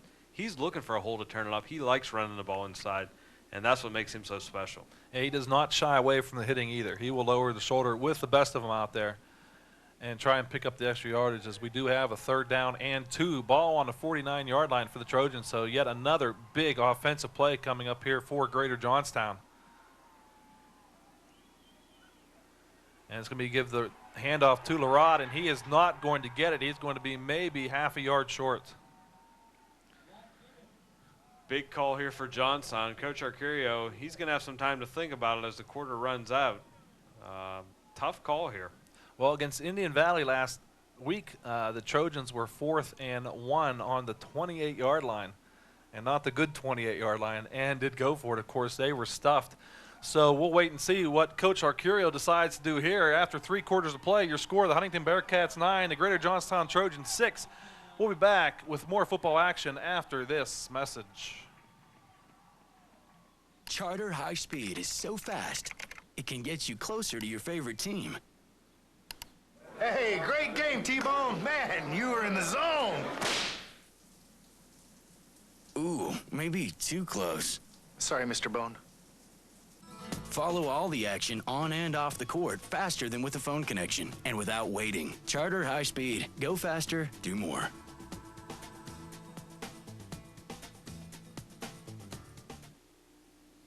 You ready for this? November 14th. I was made for this. Get set for a movie too cool to miss. Too Fast, Too Furious. The world television premiere. Hit it, baby, hit it. Show me something. And when you watch the movie, we'll show you how to get the CD soundtrack free. Too Fast, Too Furious on in-demand pay-per-view. Coming November 14th. Catch the world television premiere. And And we're back. It's Mansion Park, Altoona, Charter Communications Game of the Week. You're looking at the Bearcat. Darren, would you explain to us what a Bearcat is? It's a little cross between a bear and a cat, Tom, obviously. Tom Callahan, Darren McLaren. It's the District 5-6 AAA Championships for Mansion Park and it's Charter Communications. We're glad to be here. It's a great game, 9-6 in favor of Huntingdon. A big decision here for the Trojans. It's 4th and 1, ball on the 50-yard line. The Trojans have had a good deal of success, not a lot of negative plays running the ball. That might entice Coach Arcurio to go for this one. Yeah, and a big play in last night's Bishop Carroll game. They were faced with a similar situation, scored tied near the end of the game, and Koenig, the big running back from Carroll, took it the distance in this situation. And that could happen here because everybody's going to be tight to the line of scrimmage. They break that initial seam. Stevens could take it. Of course, I think we're going to get a hard call from Carosi. Actually, no, it's the X-Man, Thomas, in at quarterback for the Trojans. So here we go, probably the biggest play so far of the game. Man in motion for the Trojans, and laundry on the field. That might change what's going to happen out here. I think they got to delay a game there. And they're going to march it off, and here comes the punt team for the Trojans. So they kind of took that decision out of the hands of Coach Arcurio. And now the Trojans are going to have to punt, and you are correct, that was the delay of game. Yeah, I think they were just trying to draw them off sides there and, go with the hard count, send a guy in motion, and give Huntingdon credit. No one jumped. Yeah, they're a disciplined team out there. We haven't seen many mistakes from this Huntingdon squad as they do have 3 once again back. Low snap. Kick is up. It's not a deep one. The fair catch called for at the 33-yard line for Huntingdon. So they are going to take over with decent field position and a 3-point lead here in the 4th quarter. And like you, I'm a little bit surprised the offense, we haven't seen a lot of scoring in this game so far. Yeah, I mean, I'm surprised with, the big play capabilities of both teams. But as we mentioned earlier, probably for both of these teams, the defense was overlooked all year. Yeah, both teams coming out with great defenses here, and the Trojan defense going to have to stand tall out here now as they need to keep Huntingdon off the board and get the offense back in the field. Bo Bojolan told me last week it's in the rule book. You can't score without the ball. And that is never truer than right now for the Trojans, although 11:54 is an eternity out there. Kozak with the handoff straight up the middle. Maybe a gain of 3 on the play for Huntingdon.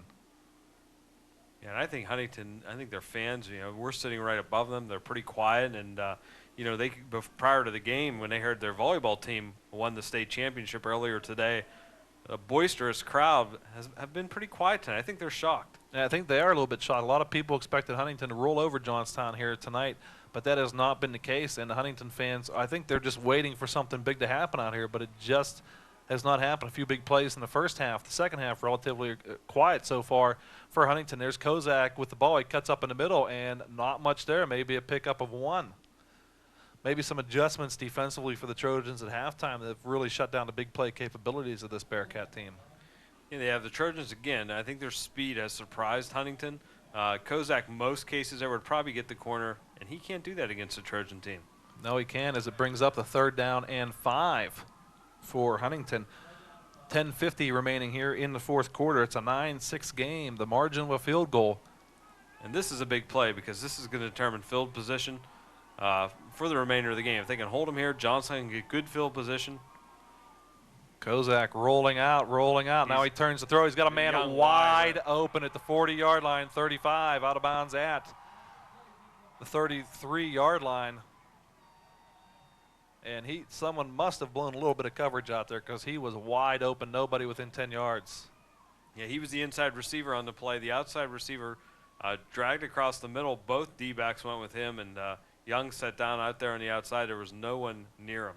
And Kozak makes a lot of that for himself. He scrambles well. He stands up well in the pocket.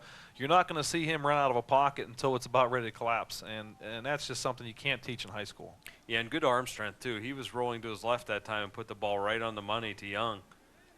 1st and 10 for the Bearcats now at the 33-yard line. So Johnstown High's defense giving up the big play. Kozak back to pass once again. And he's going to throw that one into the ground as coverage by Nick Seitz was out there for the 5'10", 150-pound junior. And when you talk about Johnstown, you say junior and sophomore a lot. This is a relatively young team out there. Yeah, it sure is. Not a team you're going to want to face in the next couple of years. Obviously, Larod Stephens is back. You talked about the X-Man being back. A lot of great players in that team. A lot of their linemen are back. They're going to be a good team for years to come. Yeah, looking down the roster, Seitz, Carosi, Thomas, just a whole ton of guys, of course, with Larod coming back for next year. But they're not thinking about that now. They're thinking about this year, the now, and it's 2nd down and 10, ball on the 33-yard line for the Bearcats. Back to pass once again is Carosi. Big rush this time. He's going to turn the corner, and he's going to get out of bounds. See where they mark this one at. Looks like they're going to mark it at about the 31-yard line, meaning he picked up about 2 yards. So once again, trying to get outside, nothing there. And that's probably one of the better pass rushes Johnstown's got off against Huntingdon so far without Kozak being able to throw the ball. Yeah, the last 2 times they blitzed people, and we talked about Coach Zalzig and what a great coach he is. If he thinks they're going to do that again, don't be surprised if you see that screener draw again. Huntingdon up at the line quickly. Johnstown a little slow to get back. They're going from the shotgun is Kozak. You don't see many high school teams do it. Here comes the big rush. Once again, it's going to be the screen, and it is dropped in the middle. Nobody around. Young, one of the few miscues you're going to see from him tonight. Yeah, and you could almost see that coming because, like I said, Johnstown's coming after him, and when they come after you, the screen is there. And a great call. Threw it at his ankles, and it's a good thing for Johnstown he didn't catch that football.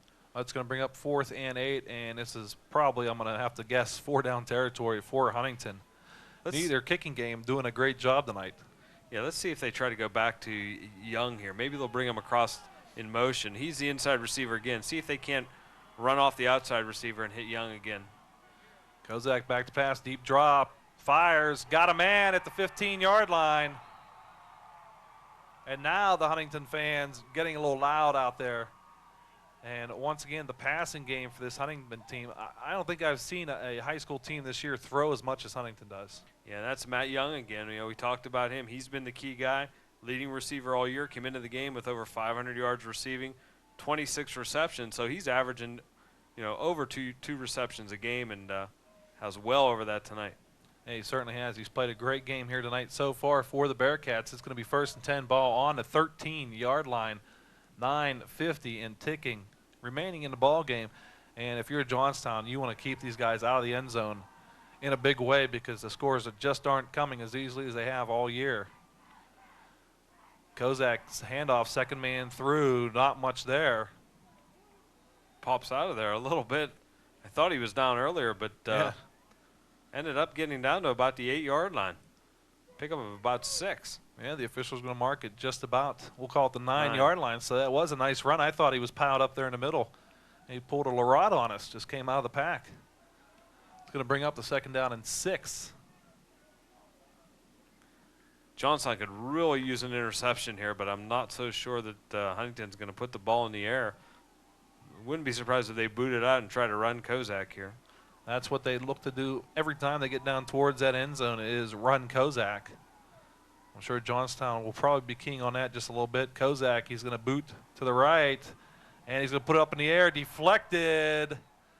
Greater Johnstown, nice play. That's going to be number 80 on the play. And once again, Greg Nash comes up big defensively for the Trojans. Great closing speed there by Nash to get right there. It looked like a touchdown from up here, and all once you saw the hand of Greg Nash comes across and knock that ball away. You talk about them on offense, but yeah, what kind of closing speed does Johnstown have back here with Stephens and Nash and company playing defense? Just he had actually the fullback open at about the 2-yard line, but he decided to go deep into the end zone. Big play here. Trips with a split again. 3rd and 6, ball on the 9. Kozak, straight drop, tipped, and they just can't come up with the catch. Stephens was back to defensively, but I think that ball was tipped somewhere around the line of scrimmage. Well, big decision here. It looks like they're going to go for the field goal. And, Johnstown's got to be satisfied. They're going to come out here, even if they make the field goal, a touchdown, an extra point away from being the District 6 champions. Yeah, you've got to be happy for it if you're the Johnstown sidelines. And Johnstown's already blocked 1 today. Well, you always said so many things have to happen correctly for a field goal to work, the snap, the hold, and the kick. So here comes Huntingdon, 8:43. for the field goal. Oh, it's a fake. It's a fake. There's the pitch. And he's not going to get it. Wow, a little bit of trickery out there, and it does not work for Huntingdon. And you were correct in saying that. I mean, if they get 3, sure, Johnstown's still in the ball game, so why not take the chance on that? Yeah, not a bad call there. And again, I think it goes back to most teams that's going to work against, but the speed of Johnstown is able to chase him down to the sidelines. Well, Johnstown, no easy task ahead of them. 8:36 remaining. Ball going to be on the 7-yard line. So Johnstown going to have to drive 93 yards. I want the 90-yard run here by Larod. I'll go with that. Croce in at quarterback. Long snap count. There's the pitch to Larod trying to get to the outside. Now he's going to break it back up. Loses his footing at the 5-yard line. So a loss on the play for the Trojans. He just wanted a 95-yard run. That's why he backed up on that play. Well, we hope so. It's one of those games where you can be just a little bit biased and root for the hometown team. And everyone here pulling for the Trojans. 8:13 and ticking, 2nd and 12. Ball on the 5-yard line. A lot of teams may not be comfortable in a situation, although if you have a back like Stephens or a receiver like Nash or Martin, certainly Johnstown can pull themselves out of this hole.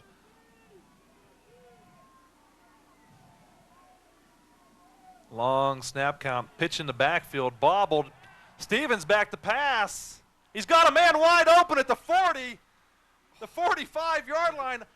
You know, I mentioned earlier in the game that the difference between Kozak and Stephens was that Kozak could pass the ball. I'm eating my words right now. Stephens comes up with a big pass play. Great call, and I tell you what, I thought for a second there that Antonio Martin was going to take that into the end zone. Great play again by Matt Young just to save the touchdown. Wow, I tell you, the play calling by Coach Arcurio, he has reached deep into the bag of tricks for the Trojans. Now they have a 1st and 10, ball on a 45-yard line. And here they come with the empty set. I would expect this to be a quick screen out here to Larod, and that's what it is. And you are correct, Larod, but nothing there as Huntingdon read that all the way. A loss of maybe 3 on the play for the Trojans. Just took a little too long to develop. You saw the coaches down there from Huntingdon pointing out here. You know, when you go to the empty set like that and you have everybody out here and you have Larod Stephens back, you don't have to be a rocket scientist to figure out where the ball's going. You are correct on that. Everyone in the house knew it was coming over this way. Larod is going to bring up the 2nd down and 13. 7 minutes exactly to play in the game. Huntingdon 9, Greater Johnstown 6.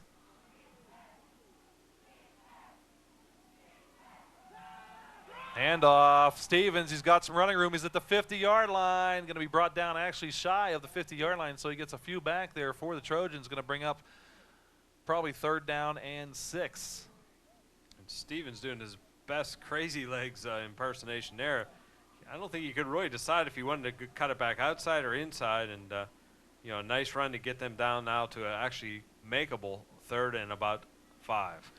Well, Xavier Thomas was back in at quarterback for that play, and here comes Thomas once again. So Johnstown rotating quarterbacks here in the 2nd half against this Huntingdon team. 3rd down and 6, big play for the Trojans. Ball on, they're calling it the 50-yard line. Both sidelines stomping their feet. Larod, he's going to be tripped up in the backfield. Loss on the play.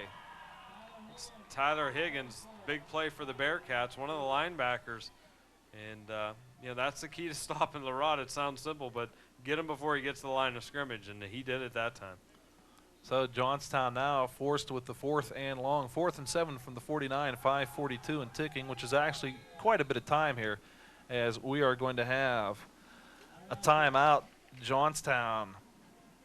Hey, did you know that Charter Pipeline offers faster than fast, high-speed internet access? Whether you download video and music clips or play online games, Charter has a service that will make you sure you get the most out of your internet experience. For more information, call Charter Communications at 535-3506. And quite a game out here tonight, Darren. 9-6. I'm sure there were a lot of people in District 6 that thought that Huntingdon would have an easy one of this. Of course, a lot of people back in Johnstown thinking the other way, that the Trojans would come out and play like they have today. And they certainly have made Johnstown proud this season. But with 5:39 to go and a big 4th and 6 here, Johnstown's got to make something happen. Yeah, they do. And, you know, to credit Johnstown, there's been some serious hitting going on. And I look down there at Huntingdon's bench. You know, their leading rusher is on the bench, and now it looks like one of their leading tacklers is on the bench. It looks like number 90 down there, Jared Gross. So Johnstown stood up to this Huntingdon challenge. Big play here, 4th and 5. And they're going for it. So Coach Arcurio rolling the dice here with 5:39 remaining in the 4th quarter. We'll let you see the play as it goes here. It's going to be the pass play over the middle, almost intercepted. A little extracurriculars going on out there, but it was tipped. So Johnstown comes up short on the 4th and long play, and they're going to turn the ball over on downs to Huntingdon. Yeah, and Johnstown wanted the interference call there, but once the ball's tipped at the line, the receivers are free game. And gutsy call there by Johnstown. Now they got to hold them. That big play for the Huntingdon Bearcats, though, as they're going to take over just about midfield. 5:35 remaining. Huntingdon up 9-6. Tom Callahan, Darren McLaren bringing you all the action here from Mansion Park. It's Charter Communications Game of the Week. District 6 AAA championship game. Trojans have 2 timeouts left, so, and Huntingdon burns one. Yeah, Huntingdon burns a timeout, so looks like Kozak didn't like what he saw out there maybe. Yeah, I think what he saw was the back judge give the signal that the play clock was down to 5 seconds. And, you know, for all the young quarterbacks out there, if you're at a game and you wonder why the official in the back raises his hand, it's to signify 5 seconds. There it was. That was the District 6 championship trophy. It's what they're playing for here tonight. There you go. And that's the goal of every football player in the area, of course, when camp starts what seemed like so long ago this summer, then now winding up here at Mansion Park. And just a great game out here. I'd like to say hi to all my students out there watching. Hope you're getting that homework done, enjoying the long weekend this weekend. So we'll see you when you get back to school, and hope you got a chance to watch Charter Game of the Week. It's a good one out here, as you see the Johnstown High Band, always a great band out there at Johnstown High School, putting on a fine performance, keeping the fans going out there. And they've got to be just a little bit cold out there also, as most of the fans are. But Huntingdon now set to take over. 1st and 10, ball on the 49-yard line, 5:35 remaining in the game, and Johnstown needs to limit Huntingdon right here, and they do just that on the inside reverse. Nothing there. Maybe back to the line of scrimmage, Darren. Yeah, and again, Matt Young, he's been the workhorse tonight with Jared Smith, their 1,000-yard rusher, out, and not much doing. Most of the success for the Bearcats tonight has come through the air, and you got to wonder, are they going to try to put it up here with 5 minutes to go in the game? And the quickness of Johnstown with their D-backs, that's a tough call. I mean, Johnstown has already intercepted one. You want to take that chance, although if not, they're going to have to pick some yards up and get some first downs here with 5 minutes remaining in the ball game. That is a lot of time out there. There's the handoff once again, and Johnstown right on it. Great play. Number 53 for the Trojans there. That's going to be Mike Cush, the big 6'3", 262-pound sophomore. Wow.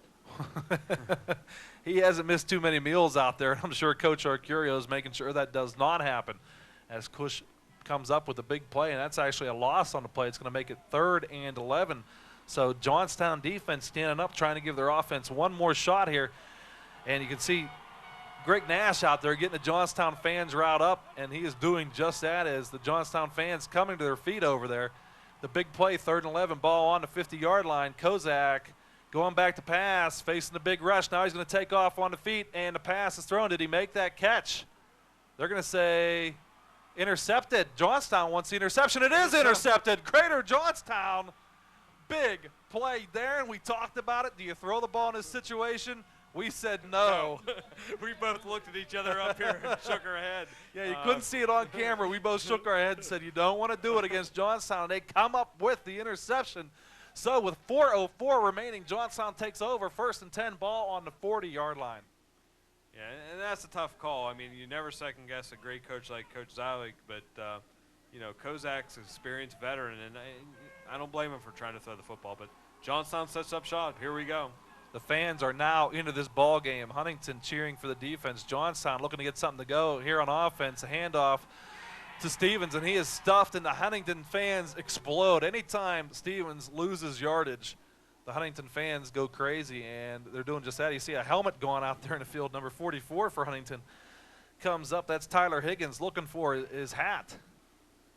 That tells you there's some hitting going on out there. Yeah, there is. And you know, Johnstown, the Laurel Highlands, I'm sure got them ready for this kind of football, and that's a credit to the league because they're standing strong with the Big 8 champ here, Huntingdon. They certainly are. 2nd down and 10, ball on the 40-yard line. 3:29 and ticking here left in the game. Carosi back to pass. He's thrown deep. He's got a man, but overthrows him by about 4 yards. So Johnstown going to come up with the 3rd and long. A couple of big plays coming up here for the Trojans, and time not really on their side right now. 3:18 remaining. They got to find a way, and I know they struggled the last couple times when they ran Larod Stephens. They got to find a way to get him the ball. Wouldn't be surprised if they ran on here again to him. And Carosi coming out of the ball game. Xavier Thomas coming into the ball game. So the Trojans switching up quarterbacks here for the 3rd and long. The defensive chant comes alive in the Huntington stands. They know what this is all about. The District 6 title is on the line. Looks like Huntington's really crowding the line right now. Pitch, Stephens, loss, big loss on the play. Different looking play there the Trojans ran. The quarterback reversed that one way. They tried to come back and run the option. You see a lot of college teams doing it nowadays, but nothing there for the Trojans. Thomas didn't have a lot of time. I'm surprised he got that pitch off as he was just about to be buried. It looked like a little bit of a two-hand pitch, and it's going to bring up 4th and 17. 2:47 and ticking remaining, and Johnstown is forced to call the timeout. Hey, we're going to give our thanks out right now because I know this game's going to get exciting. Charter Communication would like to thank the District 6 Committee along with Tom Bradley and the Altoona Area School District for accommodating tonight's broadcast. Tonight's Executive Director is Karen Broach of Charter Communications. Director-Producer tonight's broadcast, Greg Banks. Our camera operators, Jimmy Ty and Paul Kulik. Technical assistance provided by Jerry Banks, and you got to give a lot of credit to those guys out there bringing you all the action in the cold weather on the turf of Mansion Park. It's a great game. There you see the scoreboard. That says everything. 9-6, Huntington with the lead, 2:47 remaining, 4th and 17 from the 33. And you've got to figure the Trojans, you're going to assume they're going for it right now with the timeout being called. What do they have that they can get 17 yards on here in one play? We've seen the passing to be a little bit erratic from Johnstown so far tonight. The Huntington defense, I'm sure, having a lot to do with that. But this is the big point of the game. The Huntington fans are all on their feet over here screaming for their defense. Johnstown's got to come up with something big right here to keep their district title chances alive. And I think you got to throw the football to Greg Nash here. I mean, he's a speedster. He has Kozak on him. It's a heck of a matchup. Big rush. They were going with the Statue of Liberty play. He got hit before the back could get back to it. I've seen Johnstown run that Statue of Liberty many times and did not work this time. Huntington's going to take over. Ball on just about the 20-yard line. Wow. He leaned that ball back over his back, and the Huntington player almost took off with it. And yeah, Johnstown was fortunate in that. Boy, big play for the Huntington defense. Ball's going to be at the 24-yard line. 2:39 remaining. Huntington still with a 3-point lead, but they're right on the doorstep right now, and this Johnstown High defense is going to have to come up big. One timeout left, and you know, look at Greg Nash down there. He's trying to get his team fired up, and these Trojans, a great year for them, and brought a lot of excitement to the Johnstown area. They need some help right now, though. And it's going to be a handoff off the right-hand side. A little bit of running room still on his feet. Down to 5. Fumbled. The ball is loose on the turf. I believe Huntington came up with it. Let's wait for the officials. And they're still digging through the pile. You're watching as we are. Johnstown says they have it. We're waiting for the official. Johnstown football. Wow. Unbelievable turn of events, Darren. Boy, I'll say. Just unbelievable. Johnstown, you think they're out of it, you know, and all of a sudden the big fumble down on the 10-yard line. Now Johnstown is going to have to march down 90 yards in 2 minutes and 27 seconds, though. we know they're capable of it. We know they have the big play capabilities. Can they do it against this good Huntington defense is the question. You know, and right here, you know, everybody's probably thinking pass. I think I'd run Larod Stephens twice here and see what he can do. Most definitely. You know, you got to dance with the one that brought you, and he's the one that brought him. So I would have to think Larod's going to get quite a few carries out of this series, hopefully. One-on-one coverage out here, though. Bump and run with Greg Nash, the fastest player in the area. And the ball is put up. He's got a man over here. He's caught. Is he in play? No, they're going to say he's out of bounds. And they had number 82 for Johnstown, Antonio Martin, but it was just probably about a yard out of bounds. Good play call there by Johnstown. They had the man open. They were double-teaming Nash, and you know, Martin was running free out there, just a little too far. It looked like a long twist play. The good thing is it does stop the clock, though. So 2:20 remaining here. It's going to be 2nd down and 10 for the Trojans. Ball on the 9-yard line, so 91 yards away from the District 6 AAA championship, but it is going to be a tough 91 yards against this Huntington Bearcat team, and now there's a flag on to play. And you hate to see a ball game come down to this, to be a penalty have something to do with it, but something did happen out there. Wait for the official, and it's going to be against Johnstown. So just what they could not afford. It's going to back them up a few more yards. It's going to bring up 2nd down and 15. Yeah, and Johnstown can't get too caught up in trying to get the quick score here. They got to pick up that 1st down to buy them another set of downs. So 15 yards is what they need right now. And again, try to get Larod Stephens the ball if they can. That's exactly it. You can't think about what you're going to do in the long term. You got to think about getting this 1st down. They have enough time that they should be able to pick up maybe 1 or 2 first downs on their way towards hopefully an eventual score here, but penalties are not going to make that happen. It's going to be 2nd down 14, ball on the 5-yard line. 2:20 remaining in the ball game.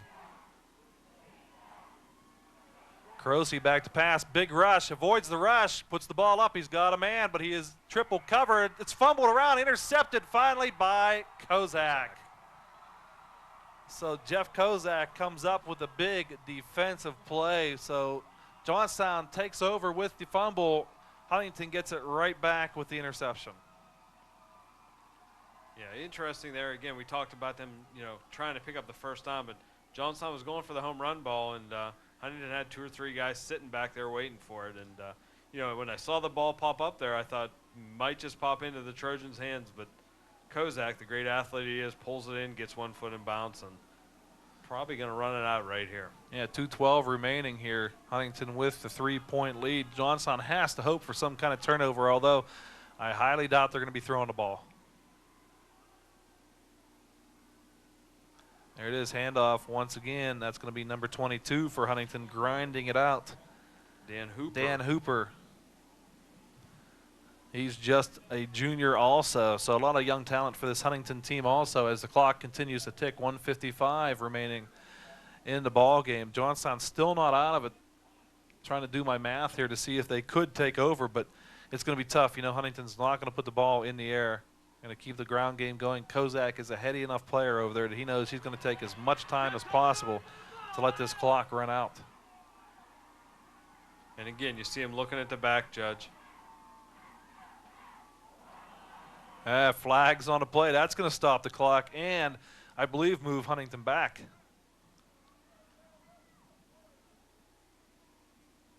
And it is going to be against Huntington. So more importantly, not just the yardage it takes away, it stops the clock. Stops the clock until they snap the ball. So a big penalty against the Bearcats. Johnstown High now looking to come up something big defensive. We know they're going to be going for the strip every tackle. And they're winding the clock. Yes, they are. So the clock now started. It's going to be handoff once again straight up the middle. Not much there. Back to the line of the original line of scrimmage. And the clock is stopped with 1:12 remaining. It's going to be bring up a 3rd down and we'll say 11. And Johnstown takes a timeout.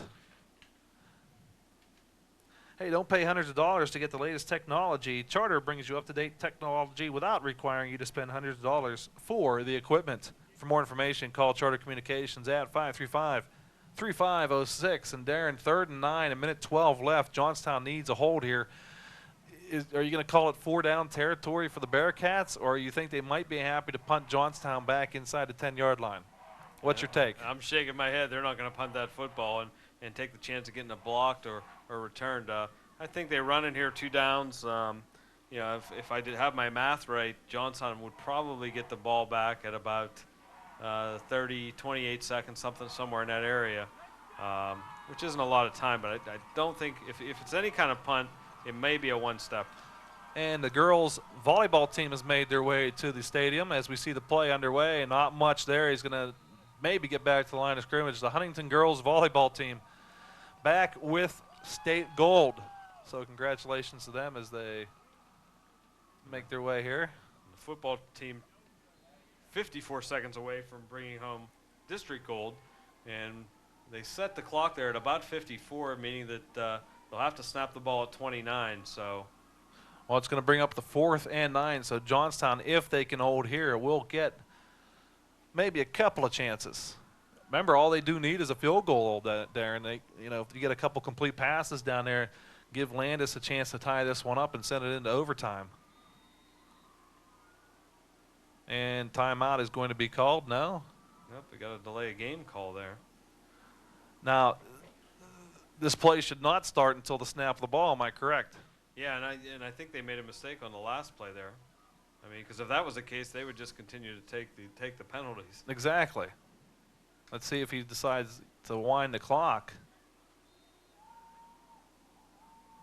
And no, the clock does not start. So Huntingdon loses 5 on the play. Now they're going to punt the ball. This is scary. I saw a game lost like this a long time ago involving Kennedy Christian with a block punt, and he just got that out of there. And that's going to go through the end zone, I believe. And no? Yeah, they're Yeah, calling okay. it. Boy, Wow. I saw them looking to spot the ball down there, and I see another official looking down towards the 1-yard line looking to spot the ball. I'm hoping it's going to come out to the 20. Yeah. I believe it went through the end zone. Yeah, now they're spotting it on the 20, so a few scary seconds there for the Johnstown fans, although they've got the ball at the 20-yard line with 18 seconds to go here in the District 5-6 AAA championship game. Huntingdon 9, Greater Johnstown 6. So now they've got to be thinking about the long ball, and Huntingdon takes a timeout. Yeah, Huntingdon called a timeout there to set up their defense, and you know, Johnstown has the speed. You know, one missed tackle, and they could take it. So you are correct in that. It's a scary moment here. Of course, you're better off if you're Huntingdon being up by 3 as we hear the fans once again reacting to the state trophy down there. There the girls have it. If we can get a shot of that down probably about the 20-yard line, you can see the girls holding up the state trophy. They're showing the football team what a state trophy looks like, hopefully hoping that their state football chances can continue. But a big night for Huntingdon here as they're up 9-6 with 18 seconds left on the clock. And you know they're going to be in some sort of prevent back there. They're going to do everything in their power to keep Larod Stephens in front of them. Yeah, and the benefit that Huntingdon has is they have guys like Young and Kozak and Spade back there that can, you know, somewhat stay with the speed of Johnstown. But if you have a trick play up your sleeve, now's the time to bring it out. And, you know, this is a great time. You know, my favorite's the old hook and lateral. Hitch and pitch, that's my favorite also. We'll see what Johnstown does here, though. Man in motion for the Trojans. Movement against the Trojans. Here come the flags. And this play is going to be all for naught. So a little bit of movement on the left-hand side of the Trojan line. See what the officials come up with over here. Either way, though, it has been quite a season for the Trojans out here coming into this ball game. 9-1, they're going to end the season probably on 9-2 unless something big here happens. And it's been just great to cover this for Charter Communications. Yeah, it has. We talked a little bit earlier about Johnstown. You know, the excitement they brought to the community with the new stadium. We were there to see that, and you know, the great team and the great run they had. They opened the season with a big win over Forest Hills, and you know, the bandwagon just grew and grew and grew, and they got a great program going down there. Coach Arcurio and Coach Penna and all the other coaches, and they're going to be a team to be reckoned with for years to come. They certainly are. It looks like Trojan football is back on the map. Our congratulations go out to them, but they still have 13 seconds left here in the district AAA championship game. Carosi back to pass, pump fake, ball's up in the air. He's got a man and dropped at the 50-yard line. That would have been one heck of a catch. Kozak come over, I think, and got a hand on it. Boy, a little more arm there, and Nash had his guy beat. And that would have been interesting, Tom. That's certainly what you cannot count Johnstown out of any game with that speed. Speed kills. You can't teach speed. They talk so much about speed out here, and that's what has been the story of this game. Not only Johnstown's speed, but Huntington's speed also, as the Huntington fans on their feet stomping. The box is shaking up here. They're an excited bunch out there. 6 seconds to go in the ball game. 9-6 Huntington on top of the Trojans. It's a 2nd and 15, although that really does not matter at this point. Carosi back for the short, and he's going to throw that behind his receiver. 2 seconds remain, so 1 play remaining for Greater Johnstown. And they're going to have to pick up quite a bit of yards in this play just to get in position for maybe a game-tying field goal, Darren. Yeah, I don't think they have time. This is going to have to be the old yeah, exactly, yeah. band in the end zone and lateral and whatever you need to do. You're right, 2 seconds remaining. They would not even have time to do that. So this is going to be it. One last chance for the end zone. Yeah, I think we need a Doug Flutie or a Cordell Stewart when he was at Colorado. At Colorado, let's say, yeah.